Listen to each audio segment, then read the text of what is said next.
Yo, what is up, my gays and nays? How's everyone doing today? Thank you for the follow, Brandon Jace 5911. Thank you for joining and enlisting in the Muffin Army. We appreciate your service. Today, I'm gonna be playing some Dream Daddy. Oh, we should probably do streamer safe mode, shouldn't we? That would be, you know, a good deal. I've technically never really played Dream Daddy before. I've seen videos of certain dads, but I've never played Dream Daddy. And I kind of just figured I should go for it. Like, I got it on sale. I was gonna play it during Pride Month. Pride Month has since passed, so we're just gonna play it now in August.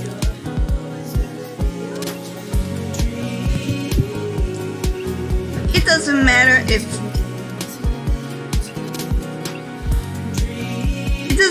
it's August. Oh, hello, Sam. Welcome to the stream. Thank you for enlisting in the Muffin Army. How are you doing? It's good to have you in the chat. Wow. That's back-to-back follows. Dope. That's actually really sweet. Okay, so we're playing Dream Daddy today. Let's just jump right into it, huh? New game.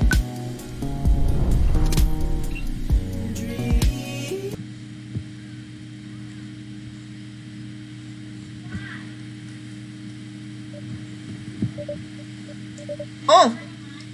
Z. So it's like snoring, like.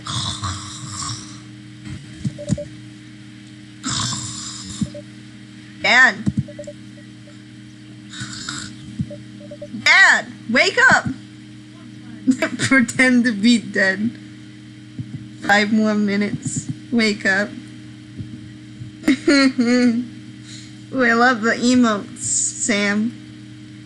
I'm gonna pretend to be dead. I let my tongue roll out of my mouth and stop breathing. Amanda shakes me.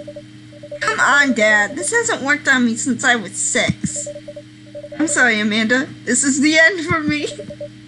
Dad, I swear to God. Amanda, I bequeath to you all my earthly possessions. Spread my ashes over my recliner.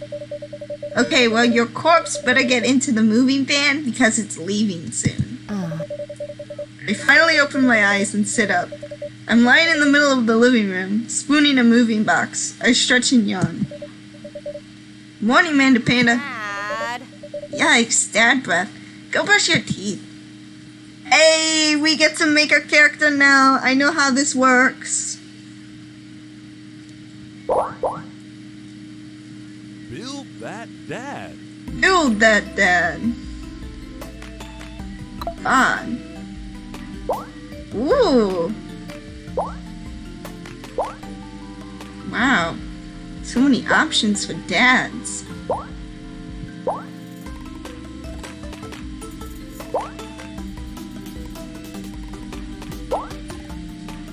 I think, oh, Slim Binder bod. Hell yeah, trans rep.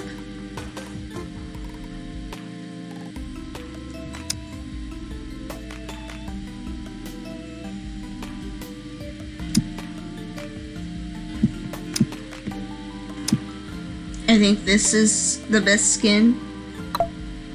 Heads. Ooh. There's a lot more customization than I thought there was in this game. I like that one. Yeah, that one. Here. Ooh.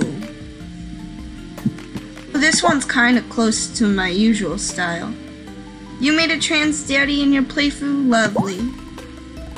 I'm gonna be a trans daddy when I grow up, so I'm making myself a trans daddy.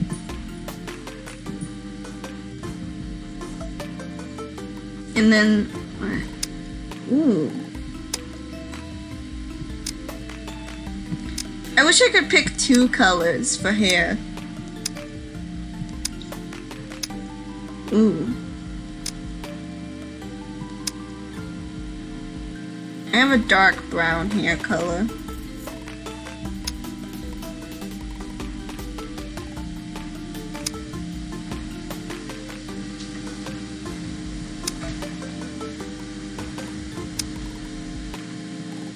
I'm gonna go with my regular brown hair.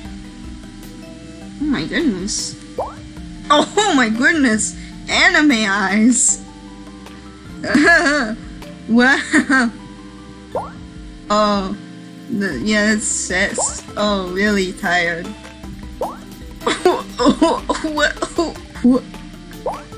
Little hearts. Mmm.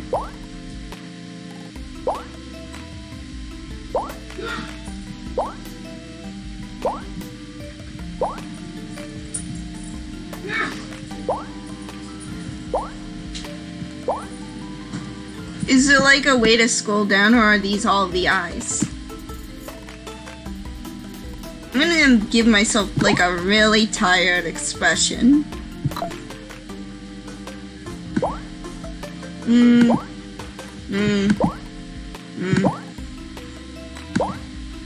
That's kind of close. What's this one? There we go.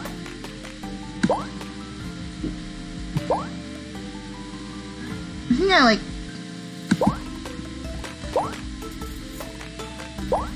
Yeah, I like this one. Mouse. Oh, that's gross.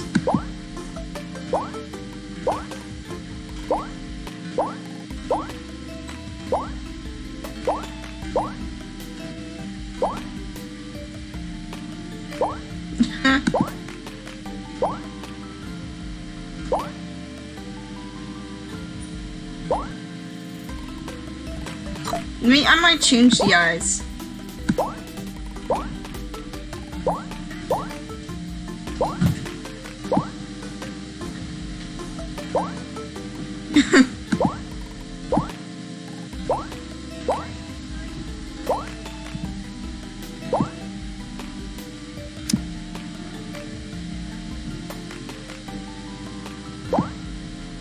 I don't like the anime eyes.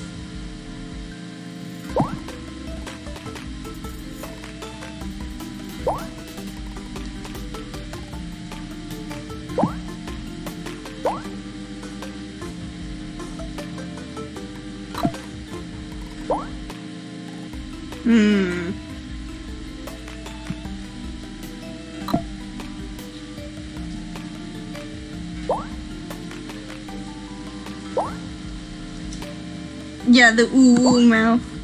Ooh, what's this?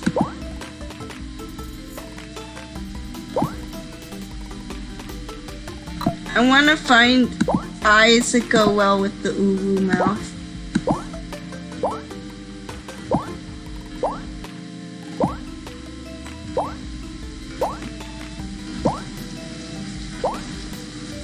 Oh wow, it is pouring outside.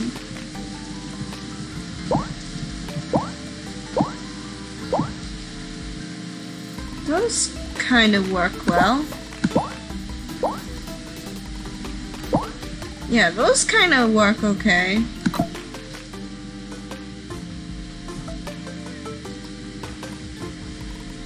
Brows. Thick. Ooh, it's scratching them. Round. S-shaped. Short. Slim.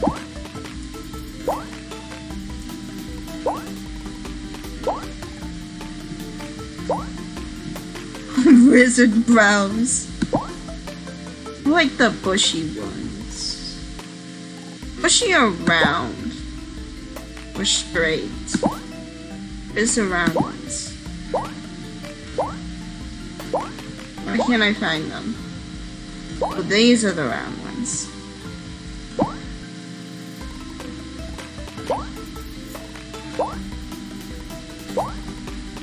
I'm gonna go with the round ones. You can hear it? Oh, you can hear the rain? Yeah, it really do be raining. Facial hair. I'm gonna give myself some facial hair.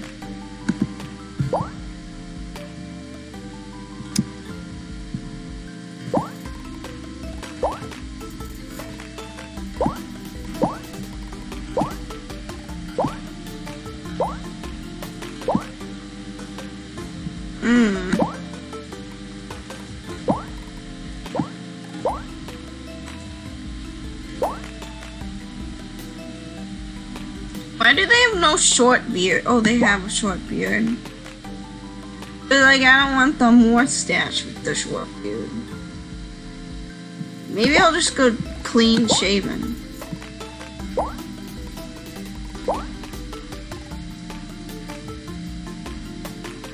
Clean shaven is fine. Glasses.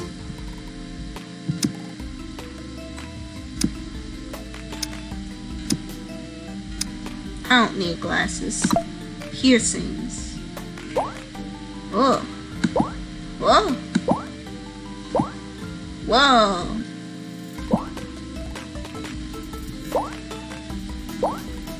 Earrings, yeah.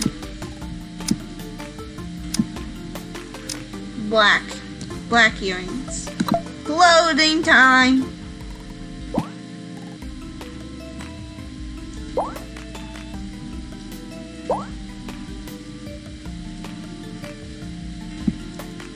Plain white tee. Hamburger. Earring clothes. That's cute. Danny clothes. Ooh, spicy. Little eggs on the shirt.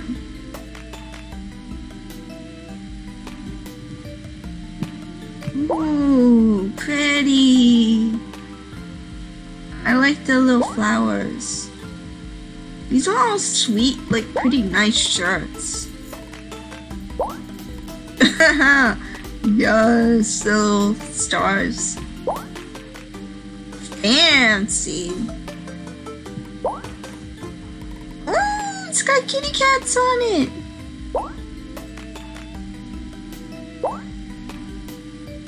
I like this one too. Hold on, I want to give myself that mustache.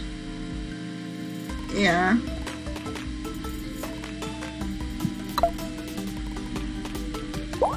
Yes.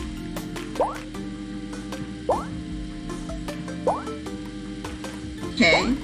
This is kind of like a shirt, this blue shirt here with the button down with the little buttons on it are kind of like what I wear on a day-to-day basis, but I think I'm either gonna go this funky pattern here or the little kitty cats.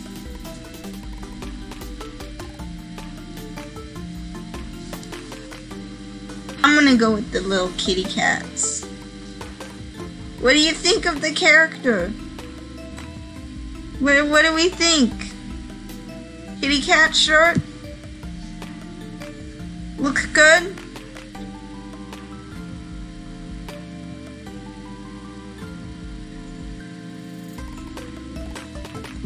Can y'all hear the game too, by the way? I don't know if you can hear it or not.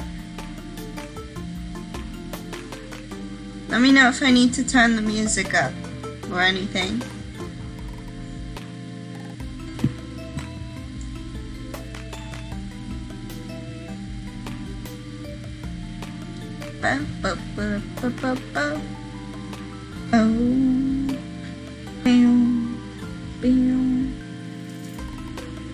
I'm gonna eat this peanut while I wait for chat to catch up.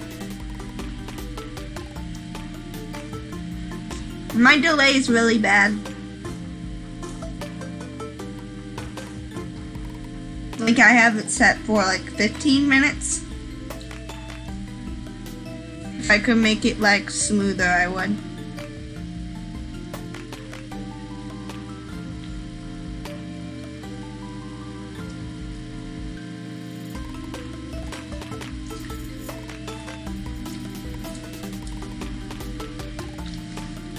I think it looks good to me. So I think we're gonna do it. We're gonna looking good, Daddy. Name that dad.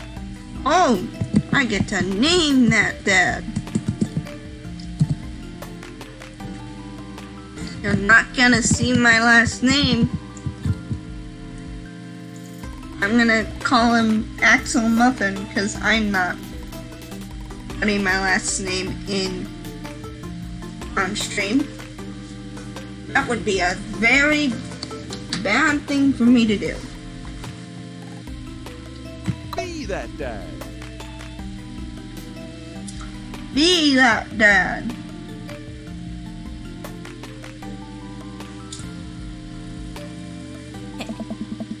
Did you fall asleep packing? I got most of it done, I think. Searching around the room. It looks like I did a pretty good job. Every box is sealed except for one. Wait, straggler. What's in it? Looking into the box, I see a bunch of old photos and little photo albums. Whoa, I haven't seen these in years. I pull out one of the dusty albums from the top of the pile and we begin looking through it. That's the coolest baby I've ever seen.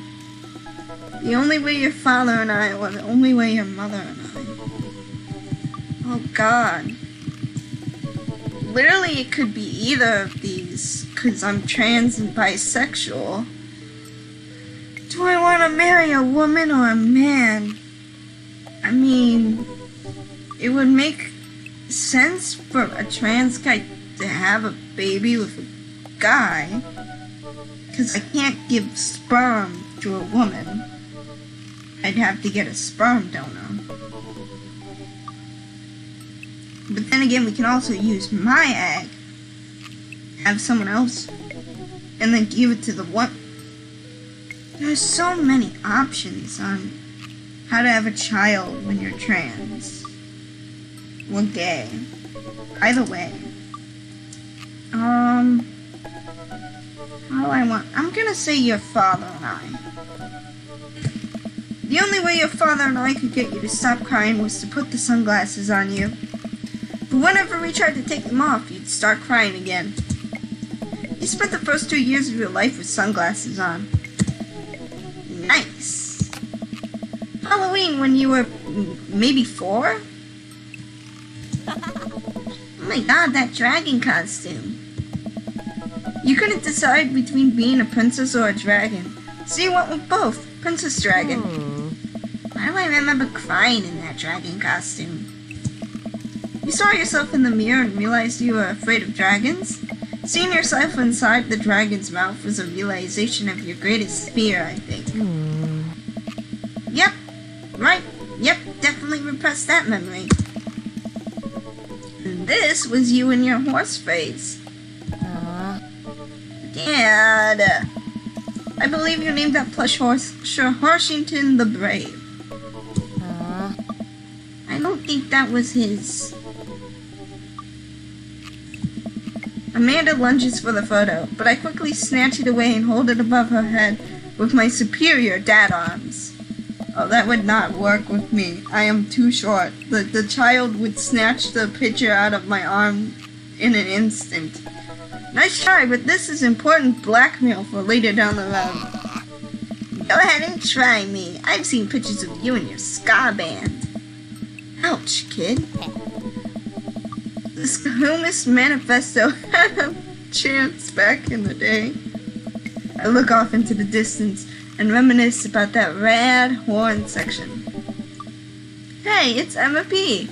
Dad. No, Dad, that's Emma R. I didn't meet Emma P until high school.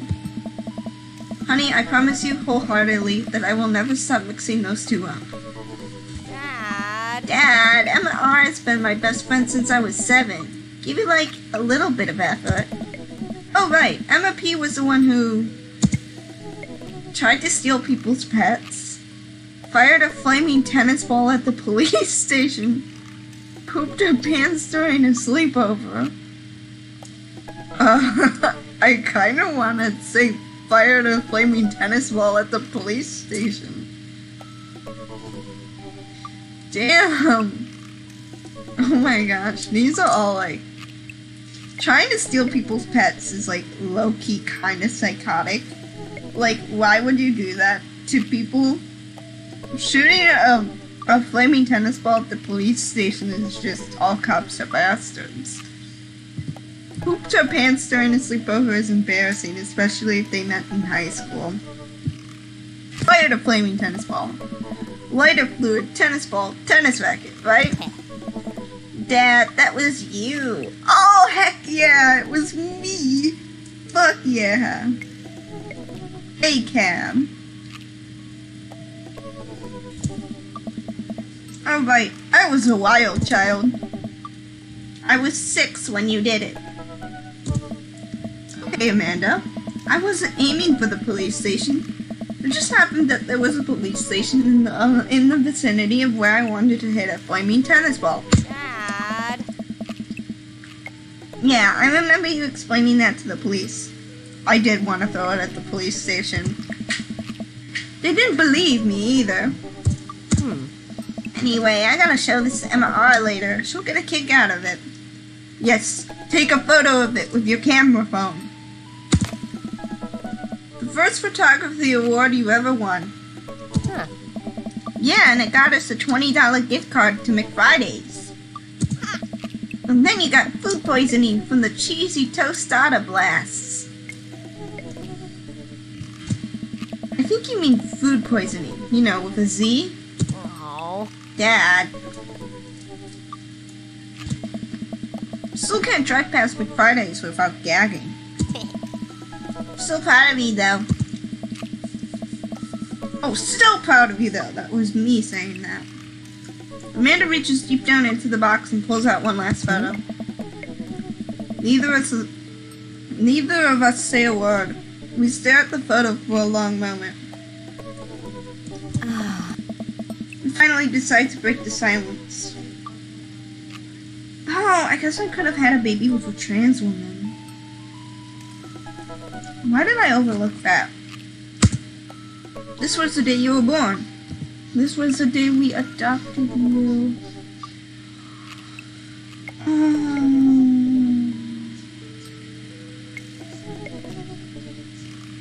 That's so sweet. Adoption is like one of the best ways you could take care of a kid.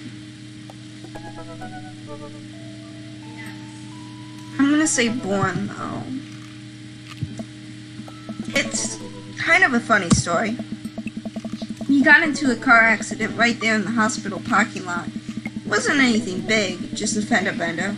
But of course I was freaking out, and the little old lady who crashed into us was freaking out, and I didn't know what to do. But your father, oh man. He holds my hand and he looks me directly in the eyes. The calmest I've ever seen him. He says, "It's okay. It's all gonna be okay." He was right, you know. I stared at the picture for longer, maybe too long. I miss him. I can't even imagine what it must be like for Amanda. She pats me on the back. Come on, Pops. We gotta finish packing. The moving van won't wait forever. You're right. Amanda and I pile into the car and take one last look at the old house. So many memories here. Hard to believe your father and I bought this place almost 20 years ago. Hey, remember when I shattered the front window playing catch? You always had a very strong arms. Hey, remember when I shattered the other front window pretending to be a robot who breaks windows? You're a very imaginative child. Hey, remember when I broke the back window You get it, Amanda. You break stuff. And there'll be plenty more stuff for me to break in the new place. Memories to make and stuff to break. You ready? We sit in silence for a moment. I watch my daughter grow up in this house. It will forever hold a place in my heart, but it stings a little bit to leave it behind. I'm ready. The moving van begins to pull away, and I get the car into position to follow it. I watch our old house, disappear in the rearview mirror. So what? So sell me on our cool new pad. I clear my throat and do my best cheesy announcer voice. Nestled in beautiful, scenic downtown Maple Bay, our new house features washer and dryer hookups, a 2-car garage, multiple places to sleep, a 2-car garage. That's right, you heard me. A garage big enough for not 1, but 2 whole cars, as well as room for all my very important dad tools. And my motorcycle.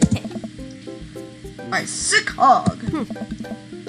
The old steel pony. That's little motor velocipede. And the 2-wheeled transportation station. Dad! I have never ridden a motorcycle in my life, and to be honest, I'm afraid of them. Anyway, it's also smaller than our last house. Cozier, one might argue. Good spin. I think it's great. We won't be closer to a lot of cool stuff that we can walk to, so I don't have to waste gas. And I mean, trying to park downtown is, Amanda, you know you're gonna have to learn how to parallel park at some point, right? Not gonna happen, Pops. I think someone needs to do a 3-point turn on their attitude. I don't know how to do that either. Have you met the neighbors yet? Not yet, but the neighborhood seems pretty quiet. So you won't have to chase any rowdy teens off your lawn? You are the very teen you mock when you say that, honey. In my last year of high school, I'm practically dust. Yeah, you're a real... Don't you dare. Senior. Dad, I know where this is going. Citizen. I'm just gonna ignore that. But I won't forget it. So what's item number 1 on the new house agenda? Well, first we need to forge a path through the solid wall of boxes that's blocking the living room. I still haven't to install the washer and dryer. We need to go grocery shopping. Pops, cool your jets. You have to promise me that we're gonna take a break and explore the neighborhood.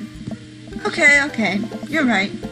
We'll get some work done and then check the area out. We pull up to the new house and step outside. The lawn is freshly mown, and the for sale sign is still in the yard. Hi-ya! And with a swift kick from Amanda, the for sale sign is for no more. Nice form, Sweet Pea. I got a problem with authority. I'm so proud.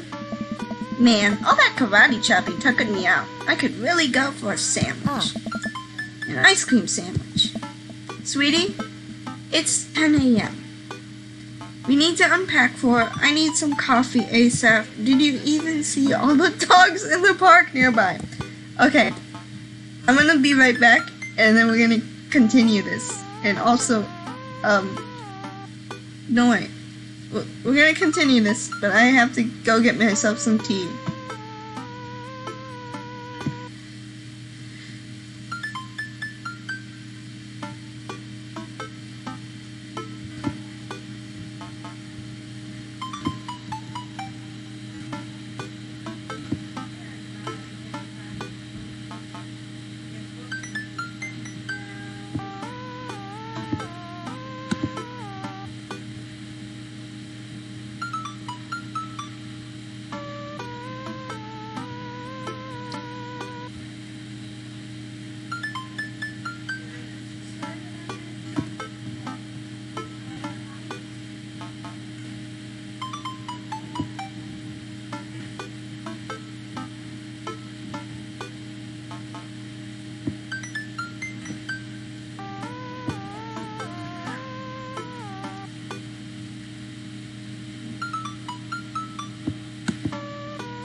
got a cup of tea. Ready to play some more? Dream Daddy. Okay, so we're gonna go see all the dogs in the dog park because I love dogs. And I feel like that would be the most logical thing. Like, I don't drink coffee. And I don't think I'd want to unpack. You know it. Thank you for moving us to an area where the dog-to-person ratio is very high. I only want what's best for you. I hope you're prepared for the frequency at which I interrupt conversations to yell, "Dog!" to walk it way up. That's what I do anyway. I mean, you do that a lot already. Yeah. Hey, it's a dog! Wait, false alarm. It was just a funny-shaped rock. If you want to see real dogs so bad, let's go to that park around the corner.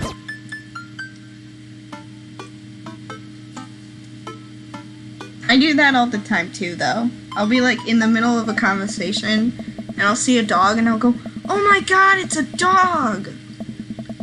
Amanda and I begin a stroll through the neighborhood. I can't believe how beautiful it is outside. Kids are playing in the street, the flowers are in bloom, and the faint smell of a nearby barbecue drifts through the air. This place is nice. Too nice. I don't trust it. Good eye, honey. You can never be too careful. See that baby in that stroller over there? Government operative. Well, on to you, baby. We walk for a while and eventually end up at a small park. Toddlers chase each other through the playground and dogs of all shapes and sizes romp through the grass. It's pretty crowded, but Amanda spots a nice empty bench. We start to make our way over to it when... Heads up! Ow! A frisbee suddenly hits me in the face. Oof! The corgi with a neat plaid handkerchief tied around its neck bounds up to me, wagging its tail. Hello. Did you throw this thing at my head? I like your necktie.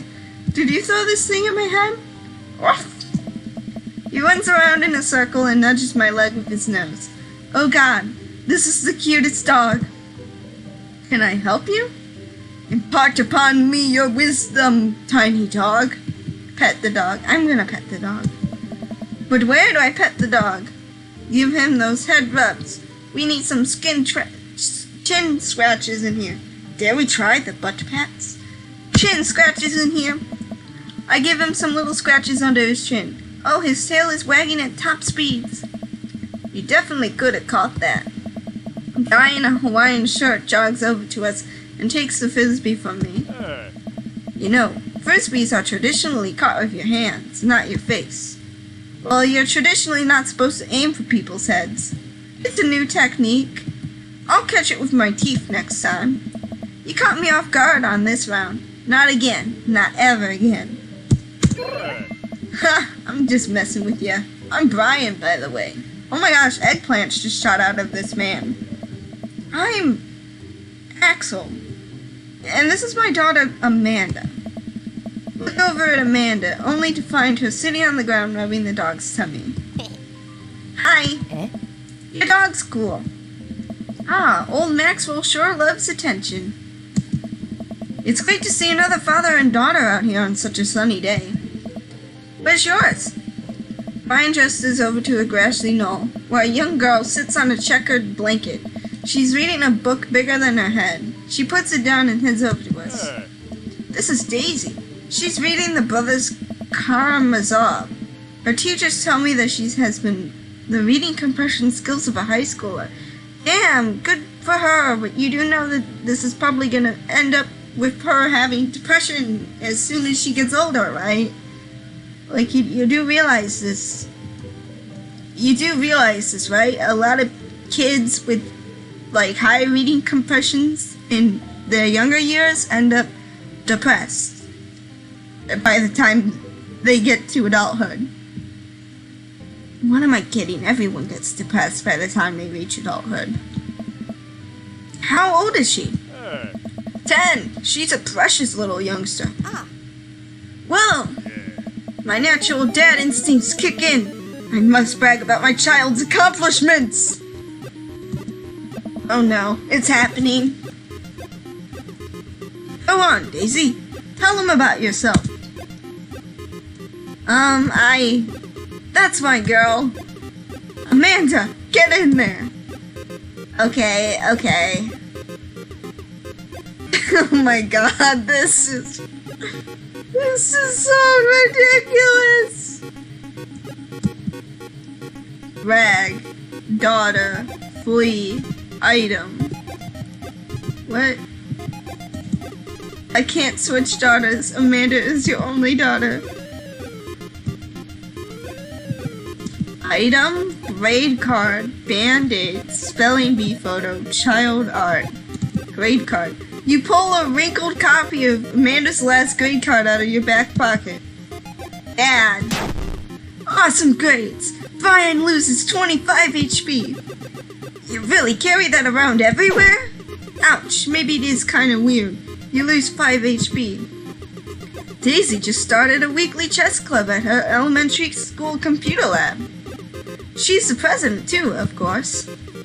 Dang, my high school doesn't have a chess club or a computer lab. You lose 10 HP.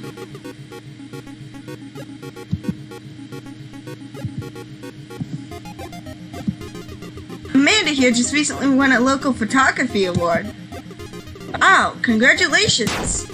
Brian loses 10 HP. Daisy actually just won a statewide poetry contest. You lose 15 HP.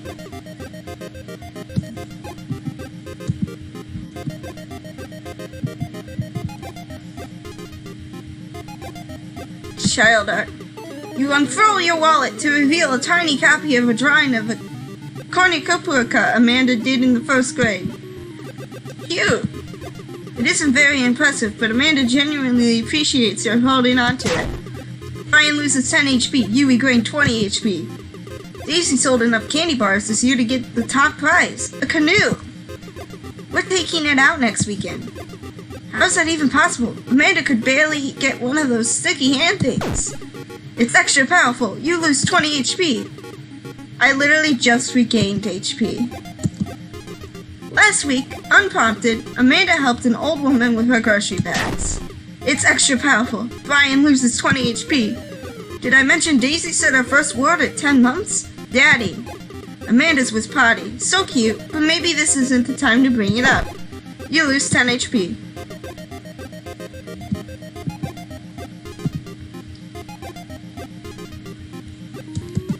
What does the Band-Aid do? With a flourish, you produce a Band-Aid from your pockets, take a knee, and start to apply it to Amanda's arm. What are you doing, Dad? Being a protective parent! Anyone would agree it is an unusual gesture. You lose 10 HP. Daisy here is all of her adult teeth. Never had a cavity either. Amanda self-consciously pushes her lips together to hide her teeth. It's extra powerful. You lose 20 HP. Oh god.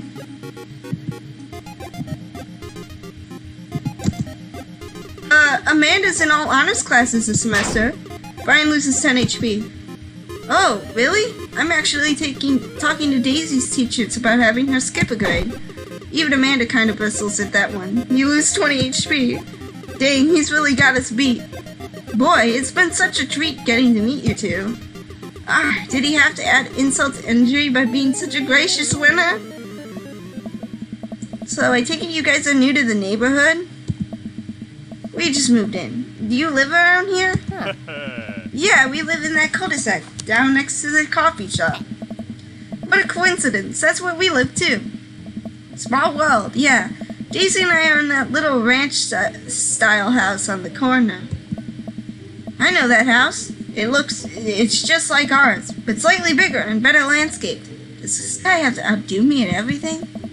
What a lovely place. Well, I don't want to take up any more of your time. Really nice meeting you guys. You have to stop by at some point. Yeah, definitely. Bye. Brian and Daisy walk further into the park with Maxwell healthily choppily along in tow. Do you get the feeling that he was trying to one-up us? Trying and succeeding. I can't believe that kid's only 10. What's I even doing at her age? I believe you had a bit of a thing for horses. Shame that didn't pan out. Could have majored in comparative horse studies. It's not too late to minor in horse creative writing. Too close to the truth, Dad. Dad. Let us never again speak of the fantastic adventures of Sir Horsington the Brave, an epic in 7 parts by Amanda Muffin. We laugh off the horse epic and walk around the park a bit more, enjoying the day. Go to the coffee shop, go unpack, go take a nap. Go to the coffee shop, I guess. I gotta get my hands on a nice hot cup of the old bean juice, or I'm gonna be useless all day. I like tea, though. I think we passed a coffee shop on the way here. Maybe we could check that out. Let's do it. See, I got tea. I don't need coffee. See? I have my teacup here. It's got Paper Meteor's logo on it. We walk down the street to the Coffee Spoon, a cute little place on the corner. Alright. Man, this is in such convenient walking distance from our place. I mean, I guess. What's wrong? Why would I go somewhere else to drink? Wait, why would I go somewhere else and drink coffee on a couch when I could just drink better coffee at home on my own couch and not have to make awkward eye contact with other people? At least when I'm home, some random guy isn't gonna come up and sit on the recliner next to me, and I won't feel like a little weird about it because technically he's not sitting at my table, but he is very much within my personal zone. Dad, what's the etiquette when you have a dirty mug? Is there a bin? Do you go set it up on the counter because you don't know where else to put it? Or do you leave it there and feel your face flush hot with shame as you consider the possibility that there is in fact a bin somewhere just out of sight, and now you're that jerk who left their mug? Aww. Dad, are you just afraid to meet new people? Yes, Amanda! We walk inside. Hey. I'm never afraid to meet new people, though. The inside of the coffee shop is incredibly warm and inviting. Vinyl records line the walls, and patrons lounge around on well-worn-in the couches. Some cool tunes spin on a record player next to a little stage. Hey. Welcome to the Coffee Spoon, guys. How's it going? What's with the name? Hey. Oh, it's kinda dope. It gets mentioned in this poem I like, and I thought it was a good idea at the time, and I suppose now it's still a good idea because, like, the business is still running? But people ask me that question all the time, and I give them the same answer every time, and now I'm standing here rambling. And I'm sure we're all getting more and more uncomfortable the more I keep talking, but man, we're in it now, and I can't stop. Hey, dude. So what'll it be? I scan the chalkboard menu and am immediately overwhelmed. I'll have a Godspeed You black coffee, iced Tegan and Sarah, chai Aunt Ward. Chai is a type of tea. Give me that one. Spicy. I don't get it. Oh, it's a pun. Die Aunt Ward is a South African rap group. They're pretty well known for their evocative, imaginary, and hyper-stylized musical videos. Their music is as catchy as it is disturbing. I'm doing the thing again. Coming right up.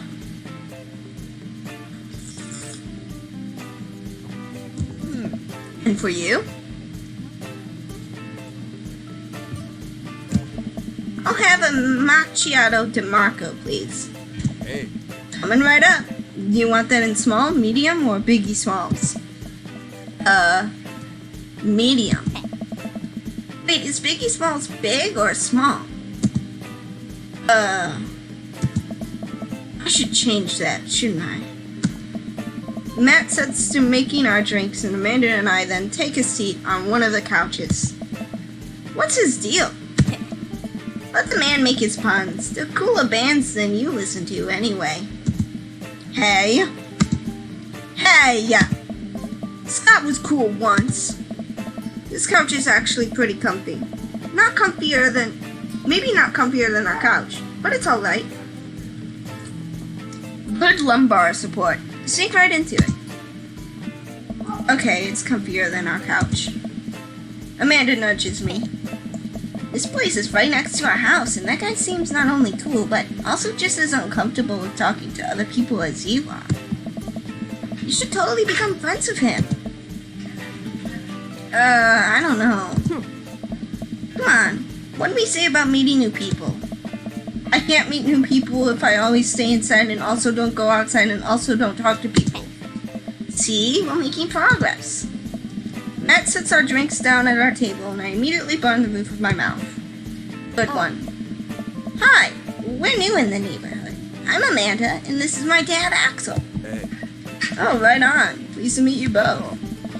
You ought to come by when my daughter's hanging around the shop. You two might get along. Yeah, I'm sure we'll maybe come in from time to time. Amanda kicks my leg from under the table. I'm sure we'll be in here a lot. Hey. You know what? Let me get you guys' opinion on something.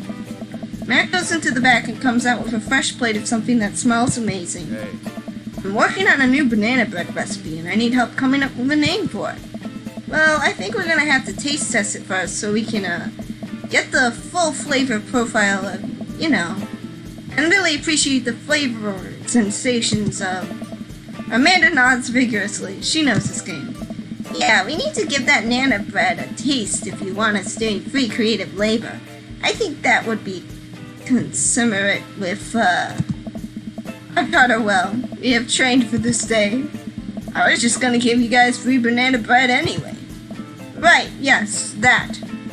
Matt serves us each a piece. Amanda and I happily chow down. This is amazing! Hey. Thanks, the secret ingredient is bananas. So, any ideas? I'm stumped. Well, I think I might only be able to give you dad band puns, but I'll give it a shot. Banana bread Kennedys. Grateful banana bread. Right said banana bread. I like that one. It rhymes. Like right said Fred, but now it's about banana bread. I think the youngsters would like it despite not getting it. Huh? That actually has a nice ring to it. Really? Hey. Yeah, right said banana bread. Strong decisions. That's art, baby. Hey. I wanted to say baby because I thought it would sound cool, but once I said it, I realized that doesn't sound good coming out of my mouth. Maybe I should just leave saying baby to the professionals. Hey. Enjoy your coffee. Thanks, baby. Hey. See, it sounds good when you say it. Across the way, a man catches my eye. He sits by himself, brooding over a cup of coffee. Our eyes meet just for a moment. I hastily look away, hoping he didn't catch me staring. Who was that? We finish up our drinks and head out. Thanks for stopping in. Take care. Okay, now that we're full of caffeine, where to? I should get back to unpacking. I need a nap. I should get back to unpacking. I've got a lot on my plate right now. Did you know that moving is one of the biggest sources of stress for adults? Is it right behind the constant fear that you smell bad and everyone's too polite to tell you? Probably. Do I smell bad? Amanda gives me a whiff. You're fine, Pops. Let's go home.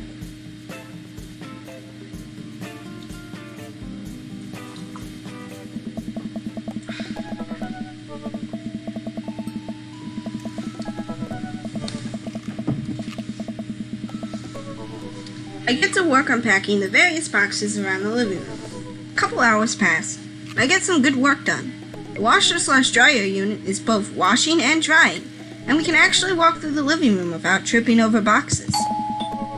First visitor already? I walk over to the door and open it. Hello? A handsome, clean-cut man stands at my door, brandishing a plate of cookies. Hello? Wow. Oh, where are my manners? My name is Joseph. I'm your next door neighbor. Oh, yes, hi, I'm Axel. That's what my name is. I saw the movie van and I thought I'd bring over some cookies. My daughter Christy wanted me to let you know she baked them herself. Joseph leans in and whispers, but between you and me, she just sprinkled in the chocolate chips. We both share a laugh. Kids, right?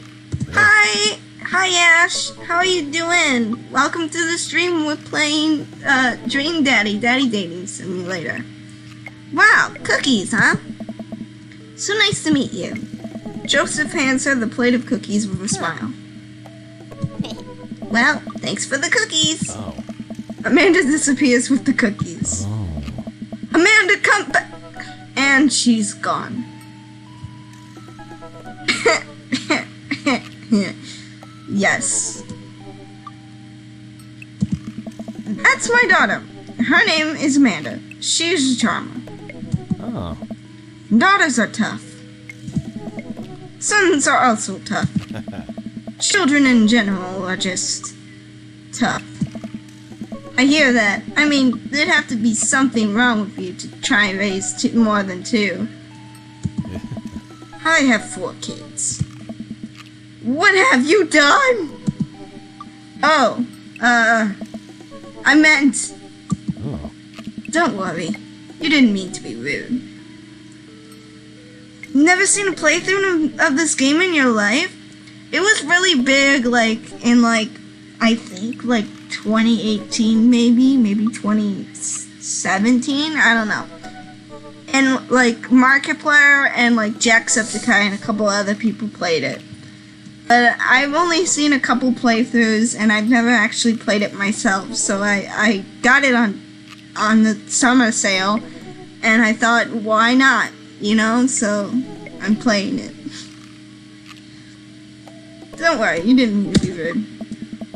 Oh no, this is the first neighbor I've met and my social life is already in a tailspin. I wonder if it's too late to move again. Yeah, okay. Is the missus around? Mr., actually. And, no, not anymore. He died. Yes, Mark played it. Oh.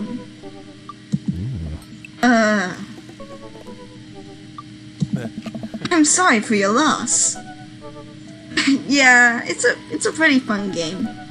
I probably should have played it for Pride Month, but I was really, not feeling it Pride Month, for streaming. No, it's alright. Wow, this is uncomfortable. We stand there quietly for a moment, acutely aware of how awkward we both made things. I'm sorry, can you close the door real quick? I look at Joseph quizzically but comply. After a second, I hear a knock on the door. Opening it, I see Joseph standing there with a huge smile. Oh. Hey, I'm your new neighbor Joseph. I promise not to talk about your dead spouse this time. I'm throwing a barbecue for the cul-de-sac, and I'd love for you to come by and meet the rest of the neighbors in our community. What do you say, pal? Oh. That sounds great. My daughter Amanda and I would love to stop by. Also, 4 kids is a perfectly normal amount of children to have. We shake hands to seal the deal. Well, neighbor, I'll see you at 3 p.m. sharp on a Saturday. Sure thing, neighbor. Joseph starts walking away but stops to think for a second and turns around. Yeah. Hey, in all seriousness, raising a kid on your own can't be easy. If you ever need to talk about stuff, I'm the youth minister at the church down the street. Oh, I don't know. I wouldn't really consider myself a youth. Wink. You look pretty young to me, but suit yourself. Dude, you are married! And with that, Joseph's gone. You seem nice. Amanda walks back into the living room, crumbs on her face and cookie in hand.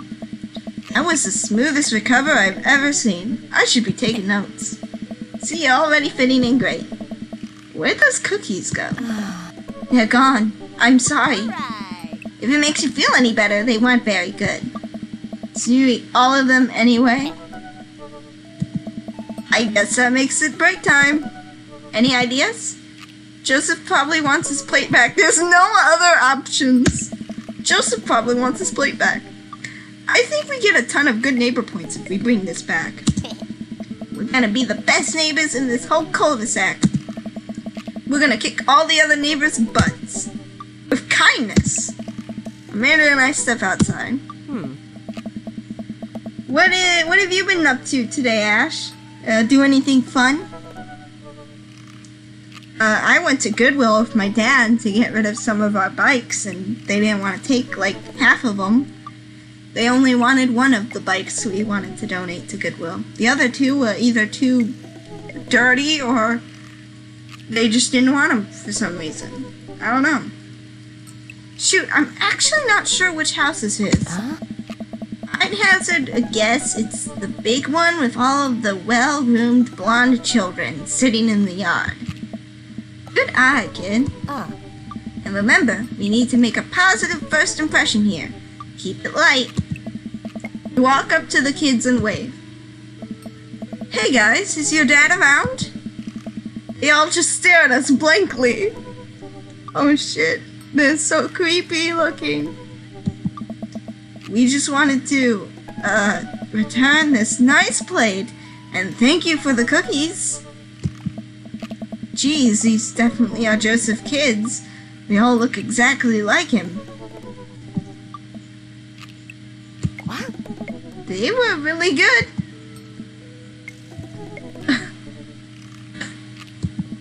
I mean, I heard they were good. I didn't get to eat any. They're all named Krish, Christian, and Christy.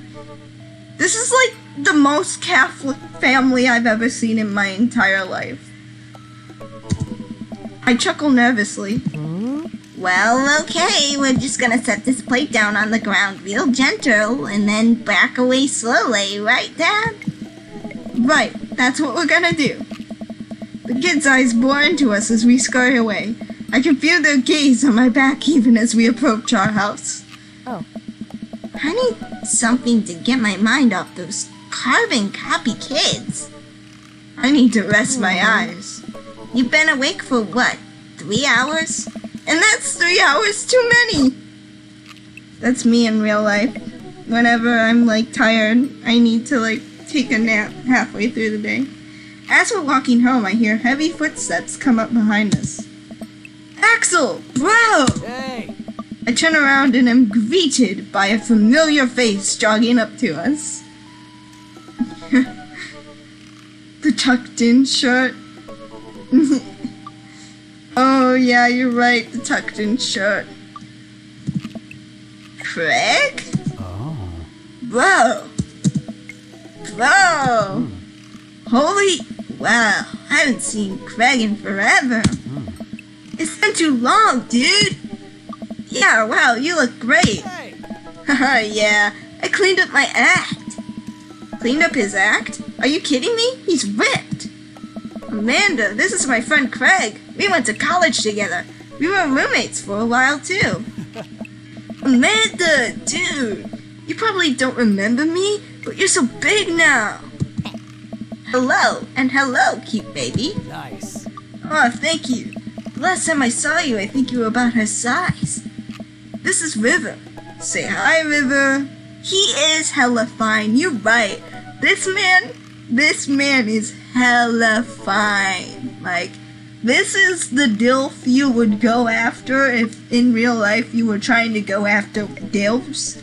This is the DILF you would want to go after. The eyebrow slip, the ripped abs, the freaking fine ass tight pants, like, This is the dad you would want to go after in real life.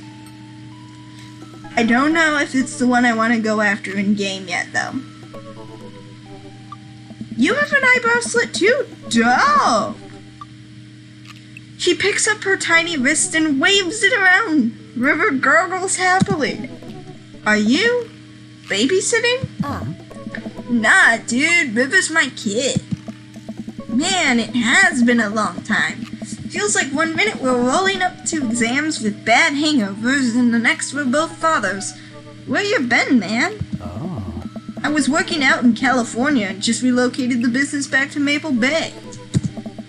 No kidding, Amanda and I just moved to this side of town. Yes, delectable.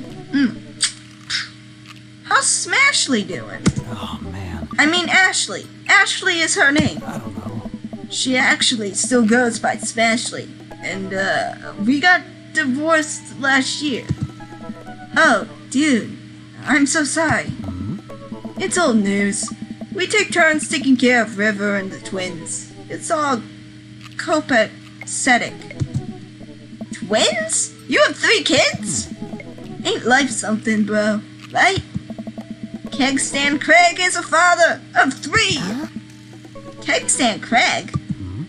Oh, yeah, it was my old college nickname. He got it because he did a lot of keg stands.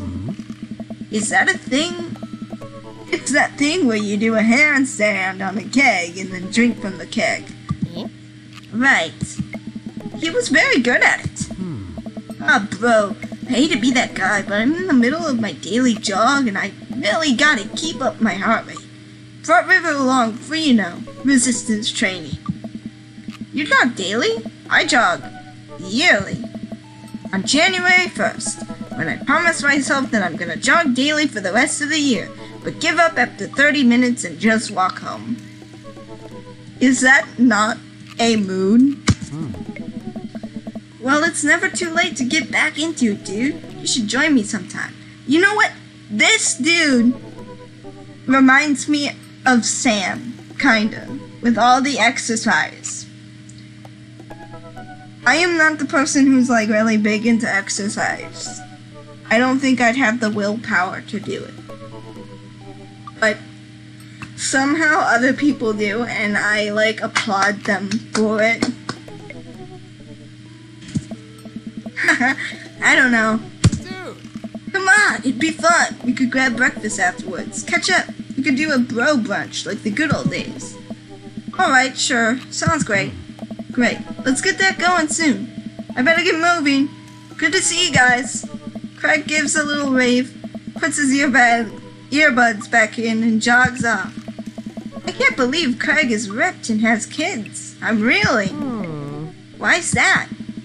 The Craig I knew is not fit to be responsible for any living thing, including and especially himself. One time I watched him drink an entire jar of marinara sauce for dinner. Amanda, he opened up a new jar of marinara sauce, and then he drank it like it was a thing that normal people do. It was unholy. And then I asked him what the hell he was doing, and he said, and I quote, "It's basically a smoothie, bro." I mean, technically, he's not wrong. He jogs. He was jogging. He's like a totally different person. Anyway, we better get home. I'll have plenty of time to reflect on how old I feel later. Ah, I can't speak. Amanda and I flopped down onto the couch. Amanda has to shove some empty boxes out of the way before she can sit. Too bad we're gonna be putting my stuff right back into these boxes in a few months. No, don't say that. Oh, Dad, it's gonna be okay. I'll be fine. I know. It's just, you're my little girl. It's gonna be weird not having you around. Craig is a himbo. Himbo. I'll come visit, and I'll text you every day. I'll take lots of pictures. Yeah. I mean, obviously, I'm a photography major. You promise? Of course. Are you gonna be okay by your lonesome? I don't know if photography is a good major or not. I don't know if you make money in photography. I don't know how good money you make in photography. I know that film is a big industry now, and film you make a lot of money in, because I'm in the film major. I'm a film major. I thought about going into creative writing, but you don't make a lot of money in creative writing. Though creative writing is my passion.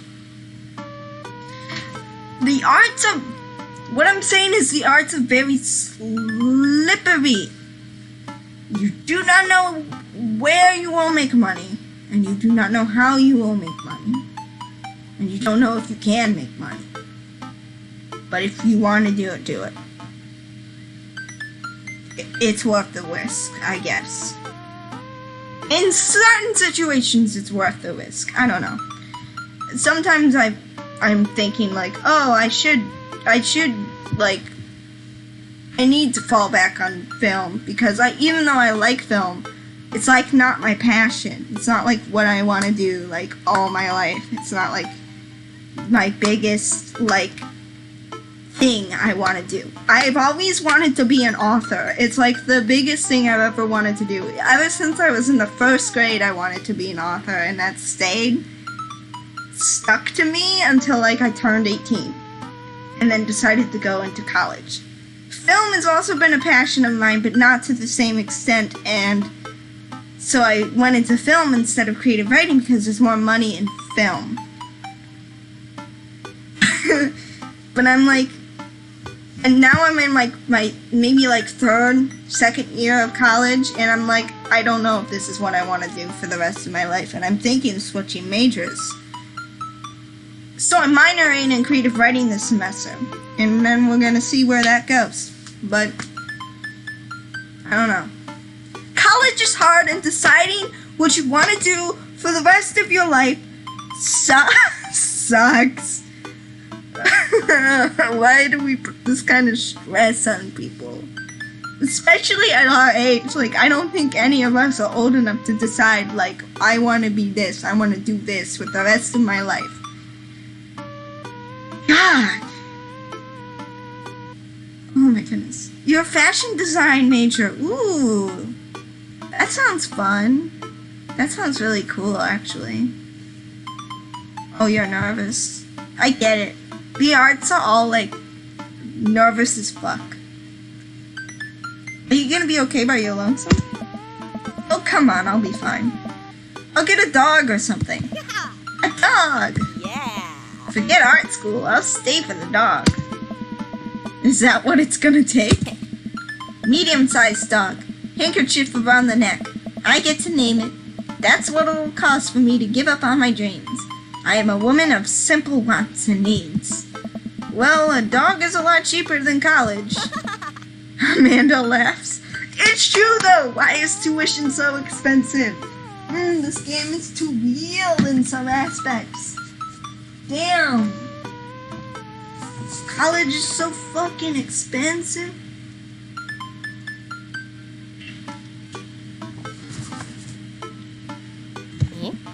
Suddenly, a pile of envelopes slides through the mail slot.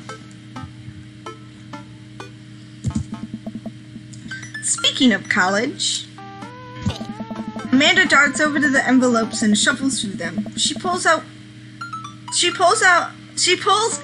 I can't speak. She pulls out one out, and throws the rest back on the floor. Yeah. This is from McGowan College of Art and Design. Open it! Huh? But I'm scared. It is a gamble with the arts. It really is. It's just an envelope. Yeah, it's just like my entire future. Not a big deal. She takes a deep breath and whips the letter open with her teeth. We have a letter opener, but okay. I hold my breath while Amanda's eyes dart back and forth, scanning the letter. Go off. What does it say? The admissions committee has reviewed your application, blah blah blah. Her face drops. Regret to inform you that we are unable to offer you admission to McGowan College of Art and Design. No! Oh! I hate that feeling. That feeling of rejection. Like, from any, like, standpoint, the feeling of rejection is probably one of the worst things in the world. Rejection with, like, relationships, rejection with, like, job interviews, rejection with colleges, rejection all around. It just sucks. I hate feeling that way. I feel so bad for this person in this video game, even though they're not real. I didn't get to choose what college I went to. My family was just like, we can only afford this one, so this is the only one you get to go to. It worked out because they had just installed a new film school, and I was deciding to go into film instead of creative writing. So I was like, oh, this is cool. There's a new film school here. It's got like new teachers, and it's got all this new stuff, and it's got all this cool stuff, and it's close to home. And my brother went there, my mom went there, my grandma went there, and a lot of my cousins went there, and like basically my whole family went there. So like I know a lot of the stuff that's down there. I can like go there. But it wasn't like really where I wanted to go, you know? Like I kind of wanted to go to college, like go away to college, to live on campus and stuff. But that is expensive.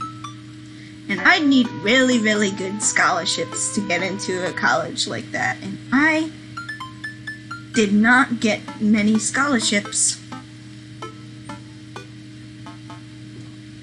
College is just too expensive. And you never know, like, what you're gonna do when you get to college. You never know if you're gonna like change your mind like halfway through and then lose like a bunch of money because you decided that college wasn't for you. It just sucks. Capitalism sucks. Fuck jobs. Eat the rich. I'm done with my ramble. Amanda throws the letter on the coffee table. Oh, sweetie. It's okay. I kind of saw it coming. I knew I shouldn't have put that experimental stuff in my portfolio. The admissions officer told me they just want to see portraits or whatever. I pull Amanda in for a big hug. You're an amazing photographer. I know how much work you put into your portfolio. Some other school is gonna want to snatch you up for sure. Yeah, I know. It's fine. Are you actually fine, or are you just saying that? I'm fine, really. Her face says the opposite, but I probably shouldn't push her on this. Oh, and before I forget, Emma R. and Emma P. are sleeping over tonight. So, you need me out of the way because I'm painfully uncool? I would choose more delicate phrasing, but yes. Well, I'll have you know that I conveniently already have plans for tonight, so you'll have the new place to yourself. Yeah? What are your plans? Quick, think of plans! I am secretly the mayor of this town. I gotta attend the union meeting. I'm going clubbing! That is the most gay-ass answer I have ever heard in my entire life. I'm going clubbing.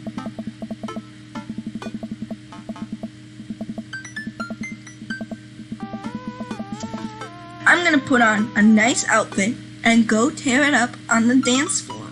All the hottest dance moves. The lawnmower, the sprinkler, the running man, you know, the ones all the kids are doing these days. Like, the floss.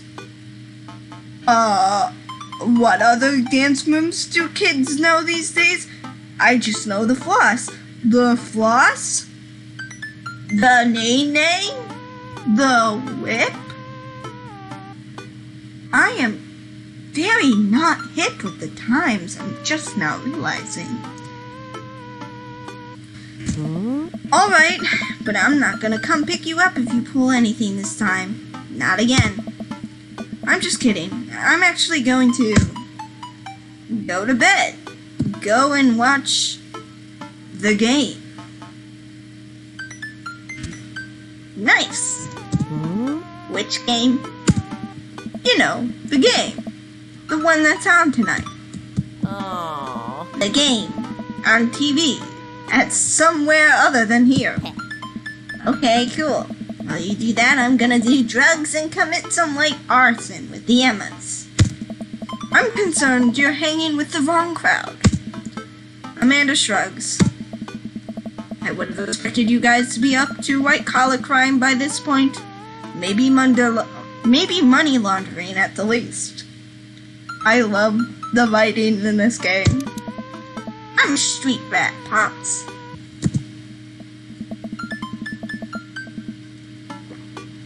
You're kidding about doing drugs and crime, right? Yes, Dad. Just making sure. I give her a pat on the head. Yeah. Have fun with your sports. Are you being sarcastic? No, making fun of sports is played out. Alright then. I do some light cleaning around the house and decide to clear out right before Amanda's friends arrive. Before I leave, Amanda stops me. Hey, don't forget that you have that meeting with my English teacher tomorrow. Oh right, Mr. Vega.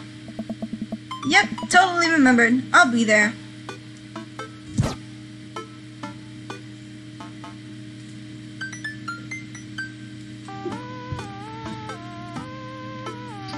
If I remember correctly, this is where we meet the hot, mysterious, brooding emo DILF.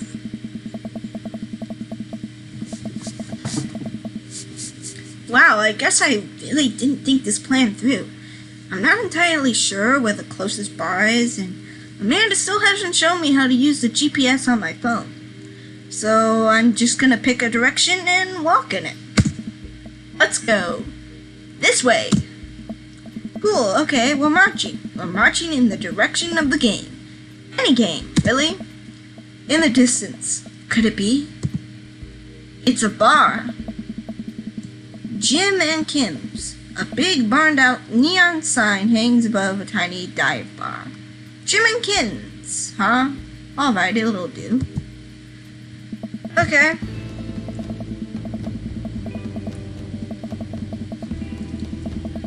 What do you do as a fashion designer? Like, what do you make? Do you make, like, skirts, shirts, pants, dresses? I don't know other clothing other than that. Hoodies? I think I've run out of I think I've run out of clothing options. Not my message being checked. I check my messages regularly. It's just that the stream lag, like the delay, is so long. Like, I will answer your question as soon as I see it from me. Like, I will see it and then I'll immediately answer it. And then the game, like, I'll keep playing the game. And then eventually, like, I will, read the response. I'll respond. You'll hear me respond to it after I've already sent it. Basically. Hey Benji, I'm sorry you don't appreciate the title. It's, I mean, I know Benji. I know Benji. I know. But I have my stream set for mature audiences only for a reason. Because I'm playing a kind of raunchy game today. You don't have any projects started yet. Oh. You should post them in the Discord when you work on them though. Like post them in the Discord in both the Empire. Like post it on the Empire Discord because that's the one that we're both in. If you wanted to join my Discord, you could do, but honestly, you probably don't have to. No, the message I sent on here is getting checked because you said the D word. Oh no, do I need to confirm a message? How you doing, Benji? Long time no see, how you doing? Did you like the new, Bloons update? Did you beat Bloon Arius? Did you have a fun time playing Bloons? I still play Bloons, but I don't stream it as much as I used to. I also haven't streamed in a while. How you doing, Benji? Yes, thank you. The Discord link. Yes, it's there. Okay, hold on. I'm gonna see what message. Oh shit! Now I have to pass by my Discord links and my TikTok and my Instagram. Hold on. Up. Okay. I'm gonna check and see what message got like. Ah, yes, allow. allow this message. Thank you. Emo DILFS. Love to see it. Yes. Up to you, haha. You quit Bloons? Oh, that's upsetting. So you didn't get to fight Bloonarius? I know that he's back. They still have a Bloonarius going on this week. It's on Park Path this week. If you still want to beat Bloonarius. And they added Paragon Towers. Did you quit Bloons because it got too redundant? Is that why you quit Bloons? Or did you just not like it anymore? The bar is small and dimly lit. The crack of pool balls sound in the back as patrons laugh and joke. A string of multicolored Christmas lights hover above the bartender. I can't tell if he's Jim or Kim. I pull up a seat at the bar. What'll it be? 1 beer, please. Sure thing, boss. The bartender slides me an ice-cold beer. I take a sip and enjoy the refreshing taste. Say, are you Jim or Kim? I'm Neil. Oh. I awkwardly turn my attention to the game, which is playing on one of the TVs on the wall. As luck would have it, my team of participants is not only playing, but is currently in the lead, which is always a good thing. I love how they, don't specify what is happening. The brightly colored mascot, which is some kind of animal, does cartwheels. I silently cheer on my favorite team, hoping that I don't get into any confrontational arguments with a fan of the opposing team. No, it got boring. Yeah, I could see that happening when you're playing Bloons. Bloons is kind of repetitive. It does get boring after a while. The brightly colored mascot, which is some kind of animal, does cartwheels. Oh, I already read that. Several people in this bar are wearing the distinctive colors of the team I dislike, although I believe from their demeanor that, like me, the passion for their team is all in good fun. Oh. A middle-aged woman holding a nearly empty wine glass slides up to the bar and sits uncomfortably close to me. Excuse me? Miss? Hey, sailor. Oh, hello. You are not a dad. Why are you in this game? This isn't called Mommy Dating Simulator. Okay. Hello? Ah. Good to see fresh meat in here. I'm Mary. Come here often? Oh, no, I actually just moved to this part of town today. I'm Axel, by the way. My new game I play is Roblox, Minecraft, and Grand Theft Auto. Those are all good games. I've never played Grand Theft Auto, but Roblox and Minecraft are pretty good games. I like Minecraft. Minecraft is fun. Roblox is fun to play with friends. You'll start playing Bloons if Bloons Battles 2 catches my attention. Okay. Yeah. Bloons Battles 2. I didn't know they made a second one. Huh? Are you watching the game? Yeah, my preferred team is in the lead. If they keep this up, they'll win the game with ease. Oh, I love that team. And I also love their game. I love someone who knows their way around balls. Okay? I'm getting the impression that she's a little drunk. Buy a gal a drink? Buy Mary a drink. Don't buy Mary a drink.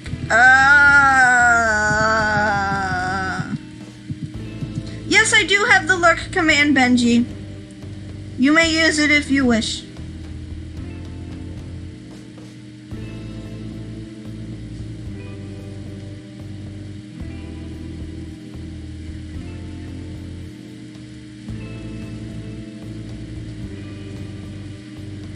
I'm gonna just put that in chat.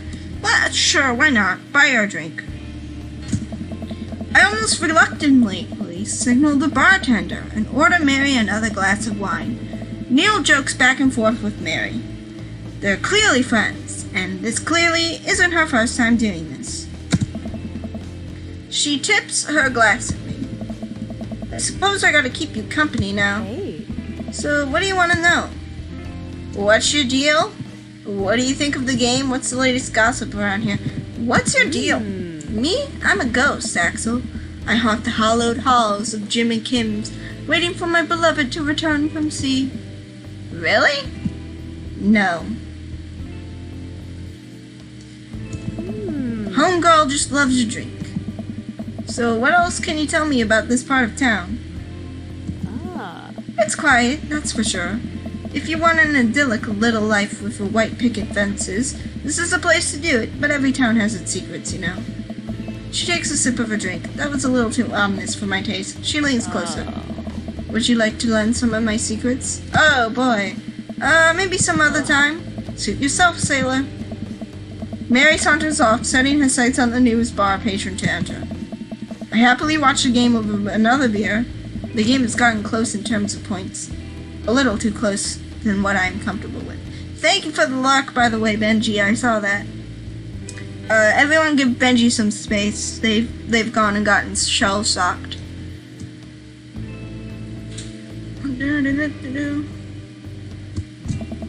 After a particularly skilled player scores a number of points for the other team, putting them in the lead, I hear an affirmative grunt from another man at the bar. Go team! It's the brooding man from the coffee spoon. He sits alone, sipping whiskey and watching the game as well. Enjoying the game? I am now that we're winning. Oh, we must be rooting for different teams. In my opinion, my team is far superior. I have to disagree with that. Based upon our win-loss record, I'd say that my team is superior. That's where you're wrong, since as it stands right now, my team is beating yours. The conversation ends and we both go back to silently rooting for our respective teams. The game is close, with both sides playing their hardest to win, but in the end my team prevails. Quiet cheers ripple throughout the bar. Yay! This is the emo boy. This is the emo boy. Oh no! The camera is covering his face! Oh no! I'm gonna move my camera to the other side. How about that? Oh shiz. Oh god. Where's my... Okay, there it is. I'm gonna move this over here.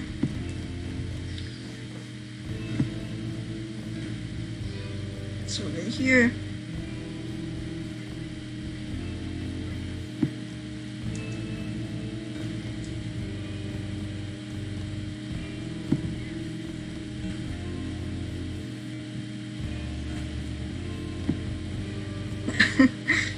Oh no, the camera's covering his face. Emo boy. Yes. Emo boy. Okay. That's good enough. Here we go. Boom! Now I'm on this side. Whoa! Magic. The magic of Streamlabs. Transitioning. Boom boom. Corpse Husband? I don't think he's played by Corpse Husband, but he does kind of sound like him, doesn't he? The conversation ends there, and we both go back to silently reading. Oh, wait.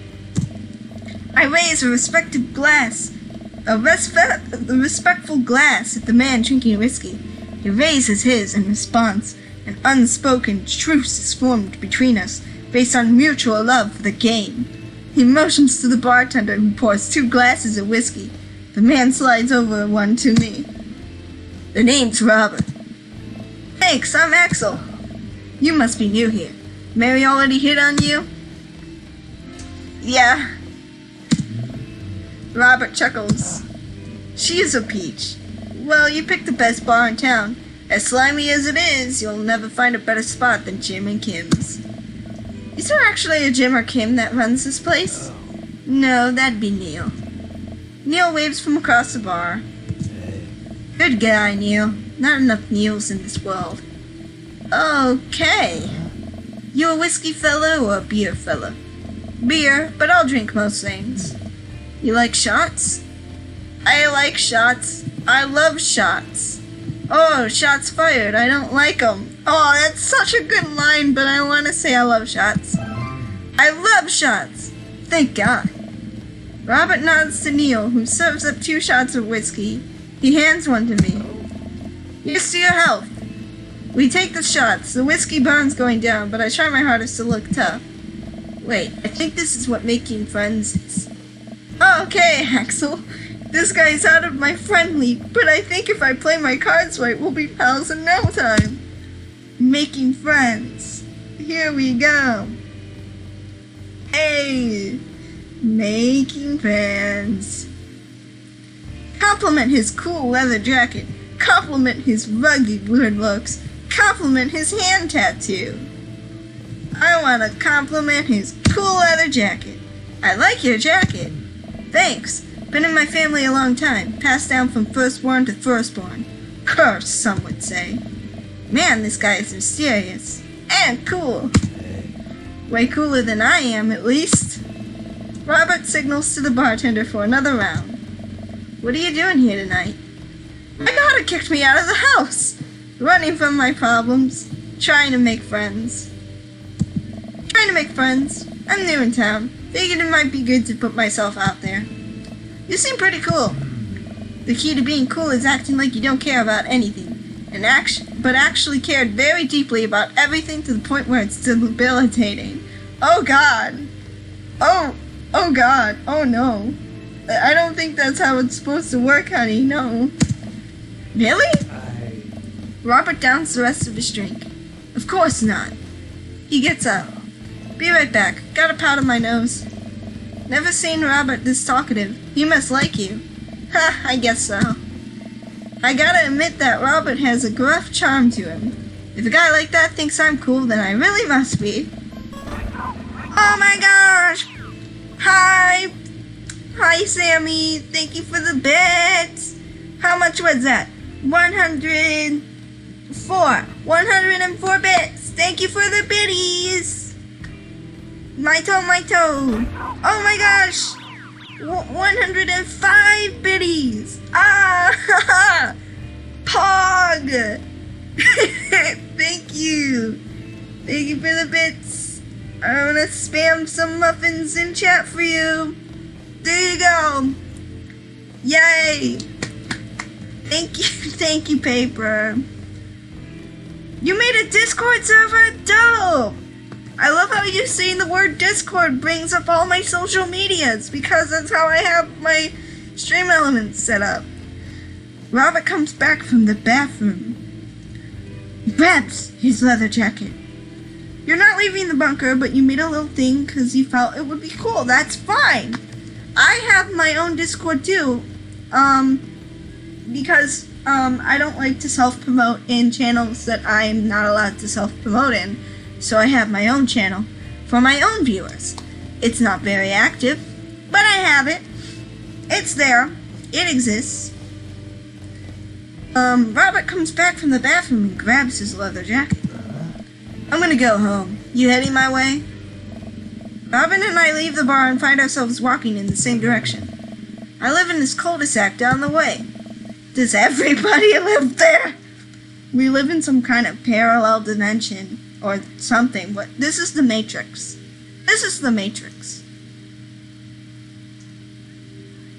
You feel bad because Jar thinks you're leaving, but you literally just made it because it's fun. You don't have to feel bad. A lot of streamers are in multiple servers at once. They have their own, and then they have their friends, and they're very active in all of them. You don't have to feel bad about having a Discord server of your own. Like, Cameron has his own, Galaxy, he's in the Discord. He may not be as active as he used to, but he's in the Discord. He has his own Discord server. I've had my own Discord server since I met Jar. Like, I had my own Discord server before I met Jar, and I'm still very active in the bunker. So, like, you don't have to feel bad. You can be active in multiple Discords. Making Discords is fun, like Ash said. It's fine. Jar should understand that. You'll definitely probably be active in both.